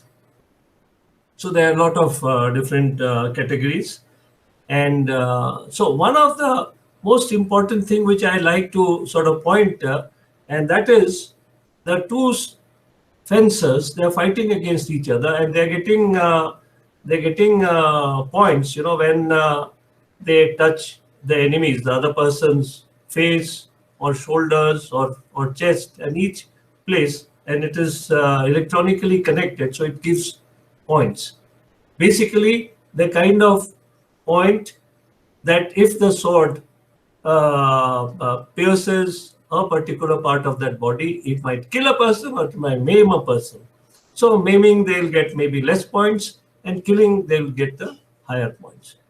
Now, once a person wins, then you know what is the sign that he shows before he puts his fence in the scabbard.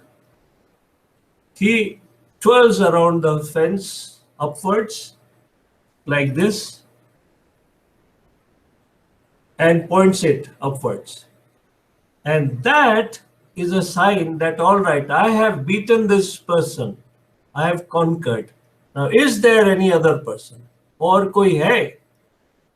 So you complete a target, you win, you kill their enemy, and you move forward saying, or koi hai, anybody else? Now that is the kind of a challenge that a good fencer has to give. In fact, sword fighting was a very honorable sport, and not only a sport, but it was people used to fight against each other. If you have read these stories, which are real stories, duel, it used to be called duel. So they used to settle dispute. I have said X and you said, and somebody says Y, and we said that we don't agree with each other. So they said, all right, now let us fight to the end and see who's right. And this is called duel. So duel fighting used to be done, and it was all fair. So they say that all is fair in war and love, because it was all fair. They said, all right, you go on one side and you go on the other side, and you take your pistol and fire. The other chap also fires at the same time, and one chap gets killed. Similarly, the saber fighters also, they fight with their sword, and one chap is finally killed. You should read P.C. Ren, or a book called Beau Sabreur, meaning the beautiful saber fighter. Now, why I'm talking about all these things is because challenges are there, and challenges have been there with everybody at all times. Today, in the 20th century, in the 19th century, in the 17th century, in the 16th century, like that. And the intrepid ones have mastered the challenge, and they have brought themselves forward, and in that process they have brought their community, their country, and the people forward continuously. And the challenges can be for anything. Today the challenge is to find an effective answer to the virus, and that's a challenge. So likewise, there are a huge amount of challenges, and you have to understand what kind of challenge will interest you more, and what kind of challenges would you say that, all right, this is nobody else can do, but I can do. And therefore, you take those challenges up. There are limitless possibilities of human being.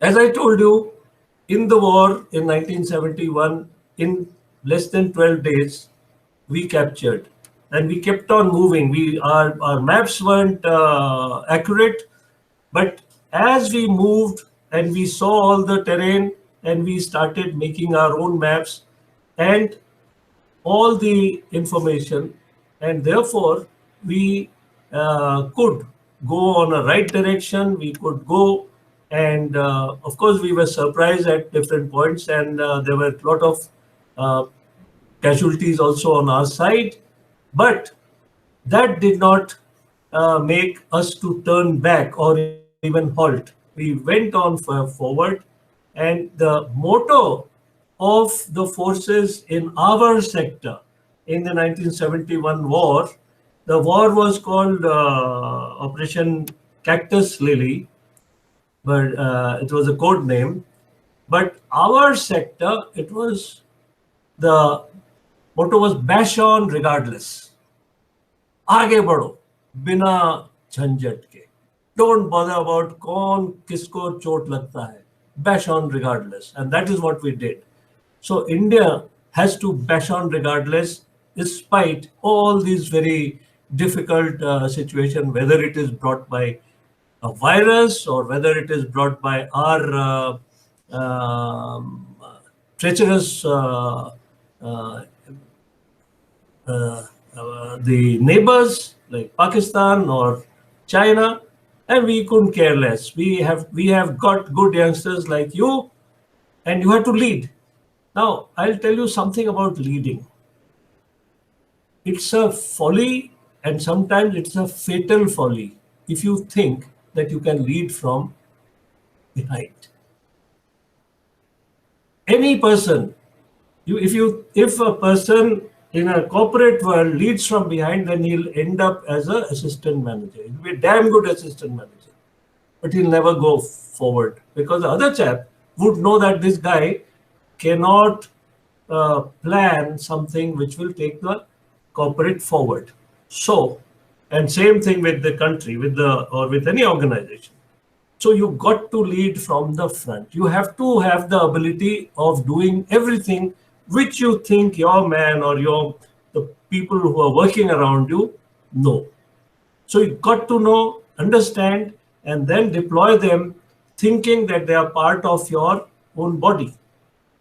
And you deploy them, one for marketing, one for the testing, one for quality control, and things like that, one for giving the feedback, and so that 5 or 6 persons can do wonders. You know, this is the way the international business goes on. Very few people and a huge turnover. You can't manage turnovers without everybody participating in as if it was a war. Now, you have to have the ability to understand what you expect of your subordinates. So leadership will be there. So there has to be a method by which you can show the person that you lead that you are the leader. Leaders are not working that, oh, I am the leader and therefore you obey me. No, that is called demand-based leadership. It is not. Nobody will be successful in this. It has to be command. Leadership, you have to command respect. If you command respect, then the persons who are before you, who are your team, they will give you that kind of respect and follow you. So nobody can demand respect. कि मेरे को salute करो या मेरे को नमस्ते करो और मेरे को ये करो, वो कर देंगे, उसमें कोई बात नहीं है. आपके पीठ के पीछे they will say कि वो देखिए अपने को तोप समझते और जानते कुछ नहीं है. But you have to अपने आप उनमें they must have this feeling that this person knows and this person thinks about us, and he is worried about our health. He's worried about our well-being, and he's worried about that. Okay, this boy is good, but he could be trained in this kind of a thing. So a short course and put him on to that kind of training so that his capacity has been built. So all these kind of things has to be done, and you have to have an eye, different eye for different kind of requirements, and you have to do all those things. So as you increase in your stature and you have a bigger and bigger responsibility, your heart also should become larger and larger. A big-hearted person is loved by not only human beings but also by the animals, and they can understand. So you have to be, जिसे बोलते हैं दिल बड़ा होना चाहिए, and दिल बड़े होने के लिए you have to have a large number of other qualities as well. If you are dil chota, that means in a short this thing definition one can say that the person is a mean person. A mean person will never be a good leader. He might be okay, ठीक है, mean है, समय पे चला दो and all that, but they will never trust a mean person. It has to be a person with a bigger heart and who can understand the difficulties of the persons who are led. So I would say in whatever organization that you are in, you have to be a leader and you concentrate on how to get the optimal out of the people that you have, the tasks that you have, the challenges that you have, and so that you keep on moving forward, you complete a goal, and then like the zebra, twirl your fence and say, और क्या है इसके बाद कौन सा और challenge है, which is my next challenge, and you will find the challenge, and therefore you start off. In fact, during my army days, I spent a lot of time in desert areas, and at that time I had written a small article, and which was published in Times of India, Marwa Sahab, Times of India, in 1969 or 70. It was a middle, Times of India middle. So I had written that it's a wonderful feeling if you are in a desert. And desert is, real desert. Like there's no plant life, and you are doing you're trekking, and 5 steps forward and maybe 3 steps behind, because you keep on, the sand takes you down, and with all this difficulty, and you are running and you are climbing a sand dune. But the moment you climb the sand dune, it's not the end of the desert, because you see another sand dune continuously, and you see this, and therefore now the intrepid ones would say कि एक और challenge है. The other person would say कि यार बहुत हो गया, now let us call a camel and बैठो उस पर जाओ, और दूसरा जो इंटरप्रेट है जो कहेगा कि नहीं मेरे को कोई दबा नहीं सकता, he will take up that challenge, he will mount, he will cross another sand dune, another sand dune, another sand dune, and you reach. And all the good things, old days, we didn't have satellites, we didn't have even compasses at various places. How did they make maps? By going on those places and measuring. So every time they go and they measure by how many steps they have taken, and then they know this much. So one sand dune, another sand dune, and there's something over there, that landmark, and they put that, and that is how maps were made. And the mankind went forward with those kind of maps. If anybody visits Venice anytime, there is a big place, there is a museum in Venice, and when the merchants of Venice used to come at different times, the merchants of Venice, they were merchants, but they were also warriors. they used to make maps. So I was taken, and my escort said that, can you recognize this map? So I said I can't recognize because I've never seen that kind of map earlier. And he says closer examination. Of course, it was written in Italian. तो कुछ कहीं पर देखा, so dikha, the name. And I said, but it is ulta. It is, say, Hyderabad, Sindh is north of Jodhpur, but इसमें उल्टा दिख रहा है. They said yes, because the merchants of Venice used to come by road, by land. They used to come from Iran to Baluchistan and then to the desert, the Thar desert. They were seeing whatever they saw in front, they put that. And so north was south to them and south was north. That's a kind of a thing. But they made the map, and the maps are fairly accurate. Now, over a period of centuries, these kind of intrepid people have traveled. They have made, they've made not only friends, but they made and decimated their enemies and things like that. And they have done international trade, and side by side, they have increased the knowledge, and they have kept the knowledge going.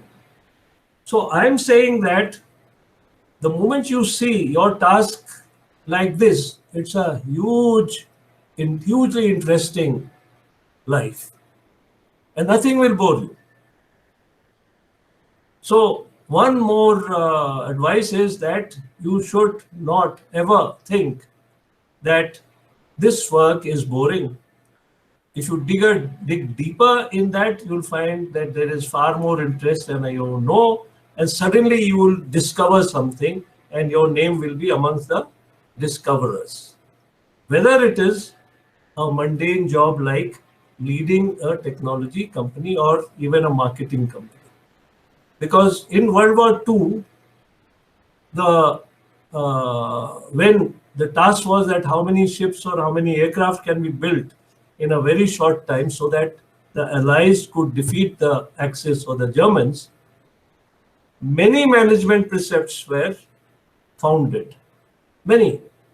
So if you are management, anybody is a management student, you will know things which are called, say, PERT, CPM, critical path method, and all kinds of things. And they were evolved at that time while there were people, the forces were preparing for launching an attack, and hundreds, so maybe thousands of aircraft were being made or tanks were being made, and the procedures, how do they make, and how do they make fast, and how do they sort of ensure that they have the standards and all those kind of things, and they did. So this is how the civilization has moved forward. Nothing is automatic or by accident. So I would say that you are right at the good time when you can take up these kind of challenges. You can build your own challenges, and you can then start sort of tackling the challenges and become a winner. And we, the country on your shoulder, will move forward. Thank you very much, and wish you all the best, and Jai Hind. Thank you, sir. Thank you so much for your insights onto how we can adapt a soldier's mindset in dealing with daily challenges. With the example of fencing, with the example of being a leader overall, to face the challenge, how India has to face this challenge and emerge as a winner. Thank you so much. Thank you. Enjoyed. One more thing, my young friends, I'll tell you that many times we think that learning is by reading or by exercising whatever has been given. and then answering answering the questions very well in examination. I would give a proposition and you think that way. I say that if a person is a student and he is participating in a course, then at the end of the course, can he write a good question paper of his own standard? So if you can write a good question paper and that can be circulated, I would say that you are a winner and you're going to be a winner. So you think about this, and all the time the mind, which is a tremendous mind, we have, if we see what all has been explored, human mind has been explored to maybe 0.1%. We have not yet explored 99.9% of the human mind. So mind is a tremendously able utility, and therefore test your mind. Keep on, finding out how much your mind can do, right? Thank you, sir. See Stephen Hawking, who was a disabled person, who was a physically challenged person, and see with that kind of challenge and what all has he done during his lifetime, Stephen Hawking. Thank you, sir. Thank you. I'm definitely trying out to make a question paper after my course ends. I definitely need to test my mindset regarding that. Thank you. That's a very good suggestion. Thank you so much. Good, and we will be a winner. Okay. Sure. Thank you, sir. Thank you, Simran. Up next, we have Mr. Abhishek Singh. He is an IAS officer of the 1995 cadre, and he has diverse experience in administration and law, implementing development programs and policy formulation at both central and state government. And his special focus is to use technology for improving governance. And right now, currently, he is the CEO of My Government, the digital platform, and additional charge CEO of NEGD. So, sir, if you're there, sir, yes, sir. Please share a few words. Thank you. In fact, I told Aditya that I was more keen to join as a listener. And in fact, when we were listening to Shekhar, that was full of so many insights and so many learnings from his vast experience that I would have loved to listen to him more and learn more from him, because rare to get such a candid conversation. And in fact, this WhatsApp group itself has got so many stalwarts who keep on sharing various insights on various topical issues. So it's been a great learning experience. I am most often a passive follower on that. But yes, there are times when you do need to listen, you need to learn, and that also always helps in whatever you do. So today, 15th August, first and foremost, I convey my heartiest greetings to everyone for the 74th Independence Day. It's a proud moment for our republic that we have been growing from strong to strong, strength to strength. And today, of course, as we are facing this pandemic, so even though this morning, in fact, I got a video from some doctors of Hinduja Hospital, wherein they have created a song in which almost 60 doctors from across the country and have presented their vision. And the song that goes, in fact, we'll be sharing it on platform a little later today. It says that ye bhi ek jang hai. So what they have tried to say is that while they have visuals of the actual war, which most of our veterans and most of our soldiers are fighting at the border, whether it's the LOC or the LAC or anywhere else. So while that is a battle that we are fighting, but today the doctors also, frontline health workers also, are risking their lives and doing things for our sake. So that was a very touching thing that they produced, and we'll be sharing that. I will share a link on this group also. And in fact, I must say that since last few days, we had been working on a campaign on how we can utilize the bravery, the valor of armed forces in trying to convince people of adopting the only vaccine that we have right now. Because until we get the actual vaccine, as has been told by all doctors and frontline health workers, using a face mask, is the only way we can keep ourselves safe. So we worked on a concept, and we got, in fact, one of the stalwarts on the GCTC also, Major Gaurav Arya, also collaborated there, and we created a kind of a storyline कि soldiers जो border पे जाते हैं 15 kilo का rucksack, gun, and they carry everything, and क्या हम 5 ग्राम का mask नहीं पहन सकते. So with this we got videos from lots of soldiers, and in fact ADGPI also helped, Major General Patil also helped us in getting real footage of soldiers from all across the country who are showing the conditions in which they are working, whether it's where is minus 50 degrees centigrade, minus 5 degrees centigrade, or 50 degrees centigrade, anywhere and everywhere, and where they are not only guarding our borders, but they are, while doing so, they are using masks, which is protecting not only themselves but all of us. So that's a very powerful campaign that we have just started after the Prime Minister's speech. Momentum got over. So it's all there on our social media, and I would suggest everyone to see that. And if our soldiers here who are there on GCTC of this group, if they can also kind of share with us their pictures or shot for 10-second videos shot on the mobile phone saying that yes, all of us should wear a mask. So that will be a good kind of message to convey to all and sundry across the country, that this is what we need to do to protect ourselves from the pandemic, which is also a jung that we are fighting right now with support of the frontline health workers. So as far as, in fact, I asked Aditya that what is it that you want me to speak about. So he was saying that maybe I should say what freedom means to me. So I would just dwell on that, and I would just say that very often when we think what freedom means to you, so I would say that we have been very lucky to be born in free India, when we had not had to actually fight the Britishers to get the freedom that we have.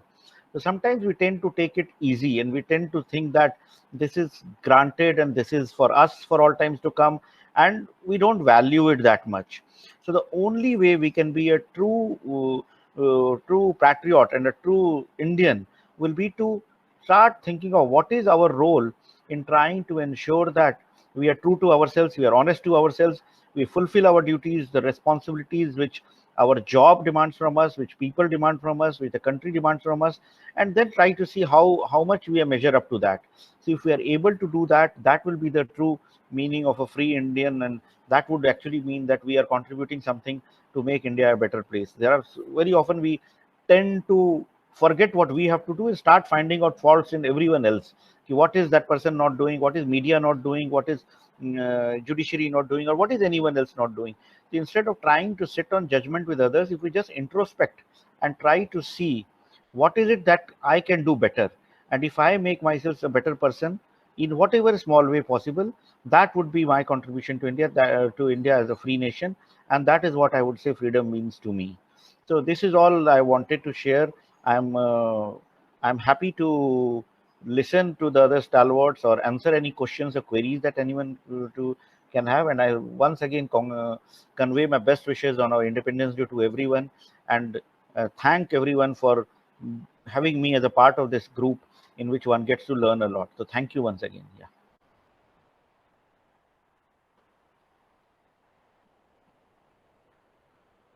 Thank you, sir. Thank you very much. Does anyone have any query or question? You can please put forth to sir.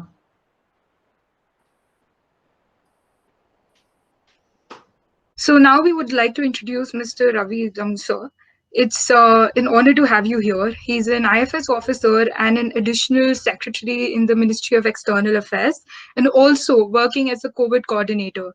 So I want to ask you, how are you feeling today on this auspicious day of Independence Day, where we are celebrating different Corona warriors and our soldiers?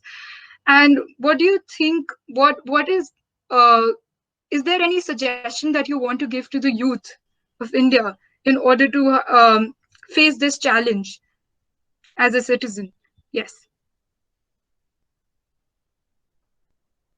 So please, your mic is on mute. Can you unmute yourself? Can you hear me? Yes. Please continue. Thank you, Simran, and I wish everyone in the group happy Independence Day. It's nice to be on the group, and thanks for giving me this opportunity to be with you. this evening. Well, I don't have much to say. I've been listening to a few comments earlier on, but let me be very brief because I'm sure there are a lot of people, distinguished people, who would like to also to contribute. Few thoughts I would like to share. You know, this is a year of independence. We are celebrating 74th year, but also an extremely challenging year uh, because the COVID crisis that affected all of India and in fact the whole of the world, and how bravely we faced this, we fought this, and we continue to fight. The battle is not over yet, but I think the fight is on. But we went through this enormous crisis very bravely, um, and thanks to those people in remote corners and parts of India for living through this crisis and putting it up with all the difficulties that they face. Now, what I realized in this crisis, being in the Ministry of External Affairs and coordinating with various countries on the cooperation aspect, particularly the medicine supplies from India, uh, hydroxychloroquine, paracetamol, medical equipment, and also the movement of return of Indians from various parts of the world, and the foreign nationals from stranded in India be evacuated to their home countries safely. I It was an eye opening that if we put together our energies, um, how much we can do. Today we brought back about 10, more than 10 lakh, 10.6 lakh Indian standards around the world safely to their homes. This was all of government of India effort. All departments were involved, all the state governments were involved. But one of the most seamless operations and a successful operation we have conducted, the Vande Bharat mission. Now, it's also an eye opener in terms of the ability of the potential of Indians in a crisis situation that they can rise up to. We were today, Prime Minister was mentioning in his speech that when we were doubtful about our own ability to produce these essential medical equipment, today we are now in excess supply, and we are now able to also give it to the world, supply to the world, and be a partner in their fight against this pandemic. That is the kind of potential that one has realized, that in a crisis situation, if we all come together, we can do really wonders. Another thing that there's a lot of work ahead, I believe, both in terms of finding a credible vaccine, but there is determination that we will be able to find this vaccine, not only for India, and we should be able to also supply to the world. This again, an area where collective efforts are on, it's ongoing. And in the same spirit, what Prime Minister mentioned today about Atmanirbhar Bharat, I believe a self-reliant India, if we are able to put together all our energies, we should be able to become a strong manufacturing country, a self-reliant country, and be able to supply to the world markets. Um, One thing that strikes me is it's important to work not in silos, but in groups, get the ideas not just merely from the government, but also from the civil society, bright people that are there around us, interact with various groups, people, and construct this concept of self-reliant India. Atmanirbhar Bharat can only be successful if you are able to bring energies from elsewhere and put together. And government policy making also cannot be in isolation. It should have a multidimensional effort. Uh, we we can achieve great things if we are able to work together as all Indians, government and people together, working together would be the, the, the way forward.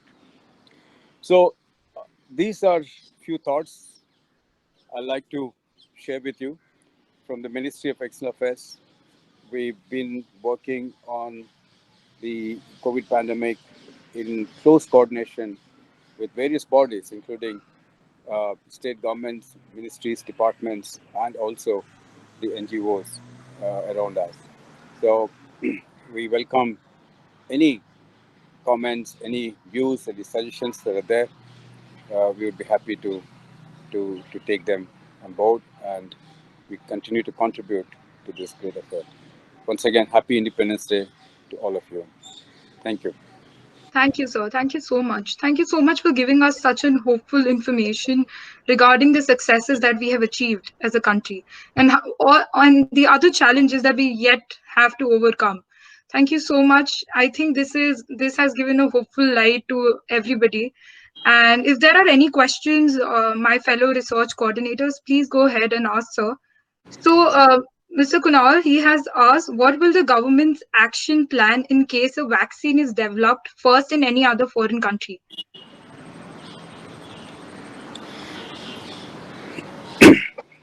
No, the question is whether what will government do if a Yeah, vaccine is what will discovered be in the other countries? government's action plan in case a vaccine is developed first in any other foreign country?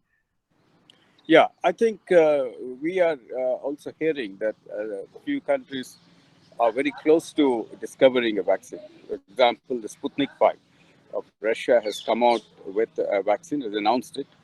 And also UK, China, of course, has also mentioned that it has come out with a vaccine. But I think we also be very careful that how effective these vaccines are. And there is a huge work involved in this, especially the human trials. So we should have an open mind because knowledge cannot be a prerogative of any one country or one individual or one group. If there is a medicine that has already come out, we should be able to work with them if they are willing in a mutual collaboration manner and produce jointly. Why not? If it is effective, we should have the openness to collaborate with them. You should also know that Indian companies, Prime Minister mentioned that 3 Indian companies are already working on this, and they are at different stages uh, of completing the process of human trials. So, well, I think India is a huge market. Companies would be interested to collaborate with India. I don't see why it will not happen. We should have an open mind. And in the Minister of External Affairs, this is precisely our role. We are trying to bring together the collaboration that are possible with the foreign companies, with Indian companies, and see that a certain degree of cooperation is ensured for successful manufacturing of the vaccine eventually in our country for our people and also for the world. Thank you, sir. I think that's the spirit that one should imbibe while handling this crisis. Thank you so much. There's another question, but that's for Mr. Shekhar Dutt. Kunal has asked, what would you prefer, jack of all trades or master of none? Master of one, sorry. I think the So age just is... to elaborate on that question, very good evening, sir, and happy Independence Day. So what we are seeing that many a times nowadays, certificates are becoming more important than skills. Though skills are being prioritized, but so still on the grassroots levels in colleges and universities, our teachers always say us that certificate ले लो, वो CV में add होना चाहिए. But the skills somehow go somewhere. So is it necessary that we should keep skills or we should go for certificates? Like that is the question. See, I had said in my the talk that you can be very good and end up as a assistant manager. But if you want to become managing director, then you got to have many other qualities. So and that is what the corporate, or for that matter, even the services would sort of be seeing how much this person can go, how much this person has the capability. So it is not just the capacity, but also the capability is judged. So you got to have skills, you got to have the knowledge, and you have to continuously remain a inquirer. You have to continuously remain a person with the desire to learn more. And the more you do that, you will find that all the obstacles from assistant manager to additional general manager to general manager, and you go ahead. Or in the similar situations, or even if you are going for a small and then large, say, uh, organization of your own, you become master of your own. Even then, you got to have multi-skilled. I'll give you another example. Navy. I've seen Navy, and also during my course of all the posts that I had, I was 4 times in the Ministry of Defense. In Navy, because you've got to have working in a very confined space, you have to be multi-skilled. If you're not multi-skilled, you cannot progress. So you got to be multi-skilled in any organization, because then only you will be able to see the organization's health and its continuous march forward. Thus, so Kunal, it's all right with you? Yes, sir. Thank you so much. I would also like Mr. Ravi sir to add on to this. Do you have a specific preference, a jack of all trades or a master of one? Yeah, I think Shekhar Dutt sir has aptly put it. Let me add to it. I think in today's world, one should be multitask. There's definitely one should be able to do many things. But I think today's age and this 21st century, you need to work on specialization. I think specialized knowledge, expertise is important. Uh, even when we are in the government, we need to specialize on something. And more so, the world is moving towards an area where individuals with specialized knowledge are the most sought after. So specialized knowledge is a premium, and this should be nurtured. I think youngsters in mature field will go deep into the subject, then only you will be able to contribute to either policy making or to your organization. Anywhere that you are there, you will be valued more. So I think in a very broad sense, multitasking is important. But I think as you move in your career, specialized knowledge, expertise gaining is very important for you to move forward and to have a premium value for yourself. Thank you very much. Thank you, sir. We have Ananya Singh, who has a question for one of our speakers. Can you please put up your question? Hi, sir. My question is for Dr. Shekhar Dutt. Sir, you mentioned leadership and how our generation has to start leading, and that is something I aspire to do. So, what advice specifically would you have for our generation regarding leadership that's different from previous generations? See, our generation or your generation has challenges which are, 21st century. And there was a time which was not so far ago, that the world was coming together in globalization. And globalization meant that, one side you have the market, another side those who will produce things. So even though India has a very good technical manpower, but then they were mostly used for software, and the hardware was being made by different countries or different. So we have a different kind of a capability in manufacturing than the capability that we have in software industries. We have world's best in software, but our manufacturing is very at a very nascent stage. Now we got to now today, because of COVID and many other things, the world is moving back into that you got to be not only good in software, but you got to have a good capability in hardware, and you got to have manufacturing, and in manufacturing you got to have lesser and lesser dependence on any other country. So which means that you got to have now today's challenges therefore become more and more different.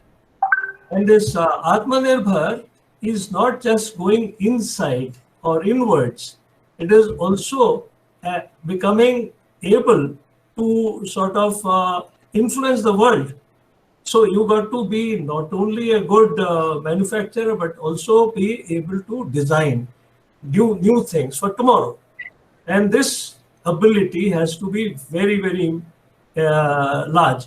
Now, so the leader will be able to, leader of any company should be able to judge from the managers and others that he has the ability that, okay, can this fellow design something? Can this fellow be good in marketing only, or can this fellow make out the outline for new product? And as time goes by, we have to move from one product to new product to new product, and perhaps the third product may not have the same technology. You may be using different material. Who had thought that landline would be or telegrams would go, and yet when they were brought in the 19th century or the early 20th century, we thought, or everybody thought, that that was a tremendously good development. Today, because of the internet and all that, you're not really required to have a land telephone. Now, what I'm saying is, you continue to evolve, and the leader finds the right persons. And that is what, so as Mr. Damu was saying, you have to also get on and become more and more specialized, but the ability to judge from the others. So you got to learn their trade and find that which of those persons are able to design, which will be a good chap for manufacturing, would be a good chap for marketing, and you got to distribute your workers that way, right? Thank you so much, sir. Thank you, speakers. Thank you for answering all the questions that have been asked by our research coordinators. Now we will be resuming with our youth discussion that is being conducted among our research coordinators. So I will hand over the platform to Kita. Then I guess you can continue with the session. Yeah, hi. That was a very, very informative session, and truly I'm mind blown by the amount of insight we've gotten in. Thank you so much for all the speakers who've spoken. So one thing that really resonated with me while we heard Sir talk was the skills that a person needs in this society to go forward. Right now, we need to be multi-skilled as well as really good at one skill, and that's something that really caught my attention. It's the need of the hour that we have in any field. We will have to have multiple talents as well as specialize in something. I would like to ask all the speakers, not just a specified one, what is something that resonated with you? What have you learned out of this discussion today? Could we start with Shivani?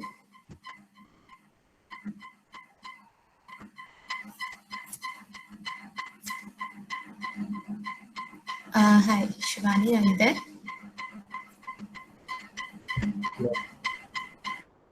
No. Okay, Ashi? Ashish is there. Govind is there. Okay. Adarsh is there. Can you have Ashish? You could weigh in on what resonated with you throughout this session, something that you think is appropriate and applicable to your personal life. Thank you so much, Nikita. So I think I have learned a lot from various speakers and from various eminent players, so like who have already speak like before me.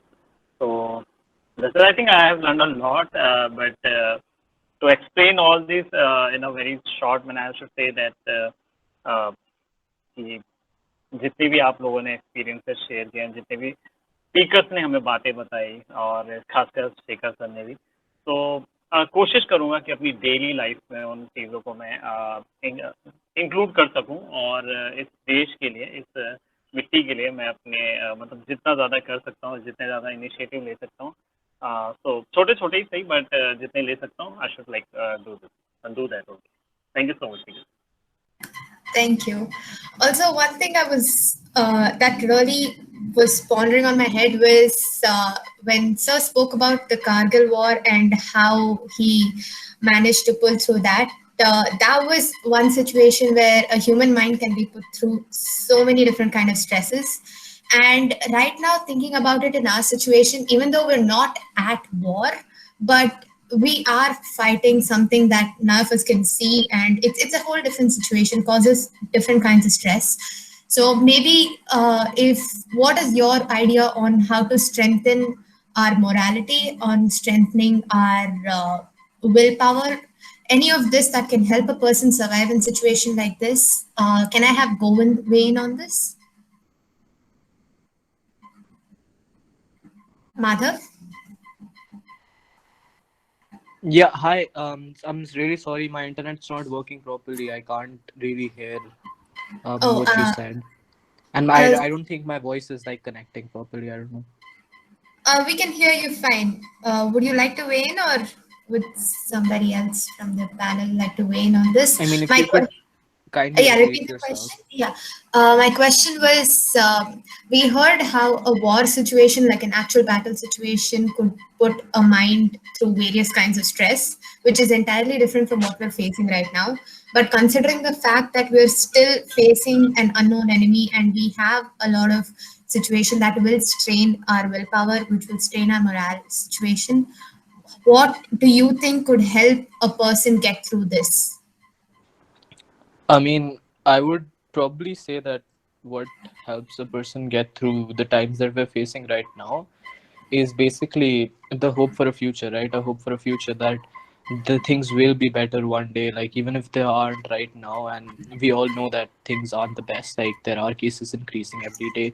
But seeing people work tirelessly around us, all the doctors, all the nurses, all the daily wage laborers, seeing others work so that the rest of us who are sheltered safely in our homes can be safe and we can continue on our day-to-day lives, it should give us hope and perseverance to persist through the rest of these times and look forward to a future where advancements are already being made, and look forward to a time when something can be accomplished and when we can get rid of this invisible enemy. Yeah, that's well said. Can I have Ashi weigh in on this, maybe as a last comment? Ashi? Yes, I'm here. Yeah. So what do you think would help us get through this situation, the current battle we're facing? Hi. Okay, so I think first of all, since this whole pandemic thing is taking a toll on our mental health, so firstly, I would say that it is really important for us to connect with someone in such a time. Like we can have a talk, and we can have a small gathering, a meeting with our family members, as well as we can talk to our friend or anyone we think that supports us or we are comfortable with. So first of all, this whole talking thing is very important. And apart from that, I think if we cherish the good things in our life, then this like divert our mind to something else that makes us happy, and that makes us more comfortable and calm. Like we can do a lot of activities, we can indulge in a lot of acts that helps us being calm, being in calm. So we can do that activities and um, interacting with people, or we can join we have a lot of courses coming up with which are free as well. So we can join them and do something to divert our mind firstly, and let's just say we all are into this together. So it is better if we support each other and stay with each other. Thank you very much. I will revert the platform back to Ananya. Thank you, Nikita, and thank you for that wonderful input all of you gave. And it was truly refreshing because the voice of the youth matters today. It drives us forward. So,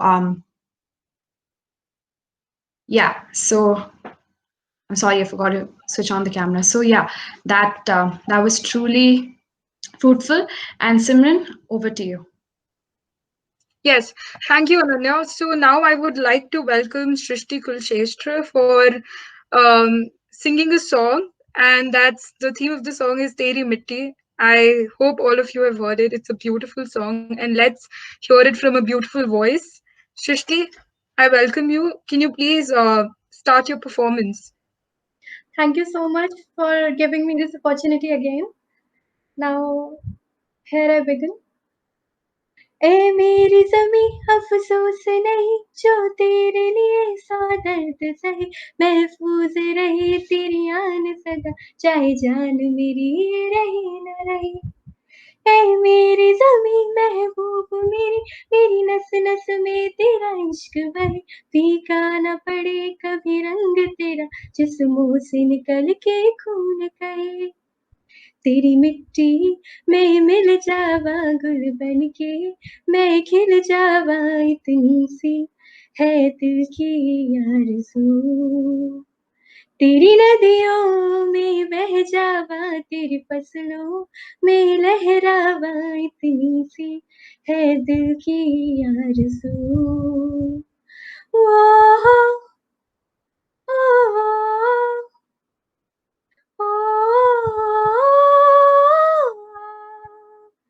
सरसों से भरे खलियान मेरे जहाँ झूम के भंगड़ा पा न सका आबाद रहे वो गाँव मेरा जहाँ लौट के वापस जा न सका ओ वतना वे मेरे वतना वे तेरा मेरा प्यार निराला था कुर्बान हुआ तेरी अजमत पे मैं कितना नसीबा वाला था तेरी मिट्टी में मिल जावा गुल बन के मैं खिल जावा इतनी सी है दिल की आरज़ू तेरी नदियों में बह जावा तेरी फसलों में लहरावा इतनी सी है दिल की आरज़ू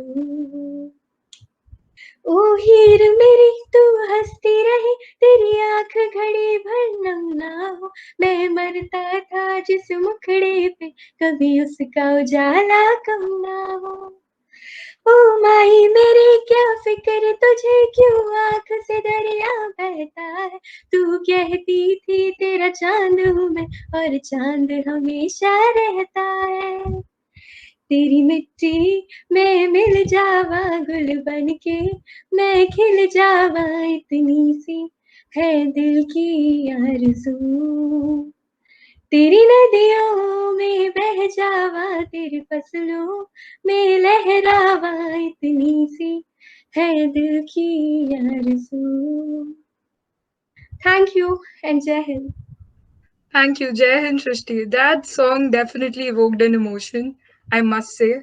You have a beautiful voice. Thank you so much. Thank you, Shashti. As Simran said, it was truly beautiful. So moving over now, we are going to take our national pledge.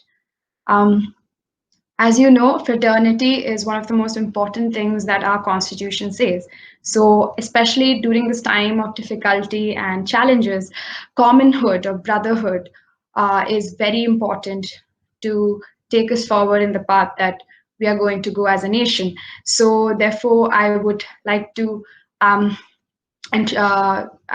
give hand over the mic to Simran so that she can read out the national pledge and we can, you know, we can listen to her.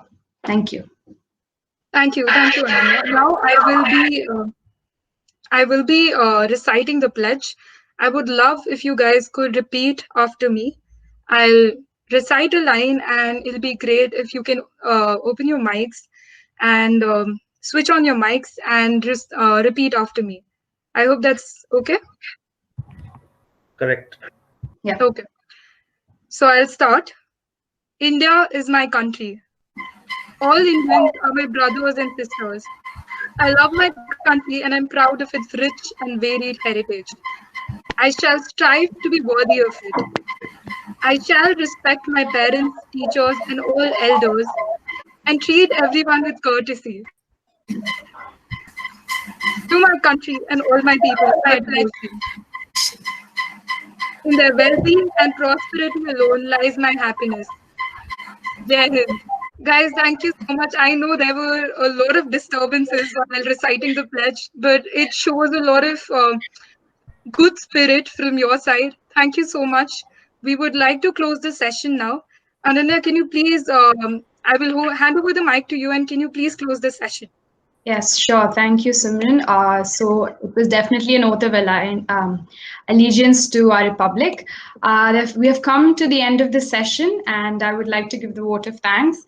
And on behalf of GCTC, I would like to thank our Executive Council members, Advisory Council, and respectful patron for giving us this opportunity to conduct this program, without which it wouldn't have been a grand success. And furthermore, I would like to thank all the eminent personalities and speakers for gracing this occasion with their thoughtful comments and views.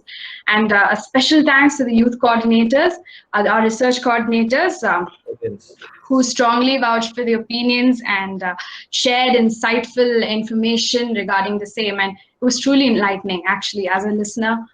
It truly was. And a huge thank to Shrishti as well for lightening this occasion with her music, and for Manvi for that beautiful rendition of National Anthem as well.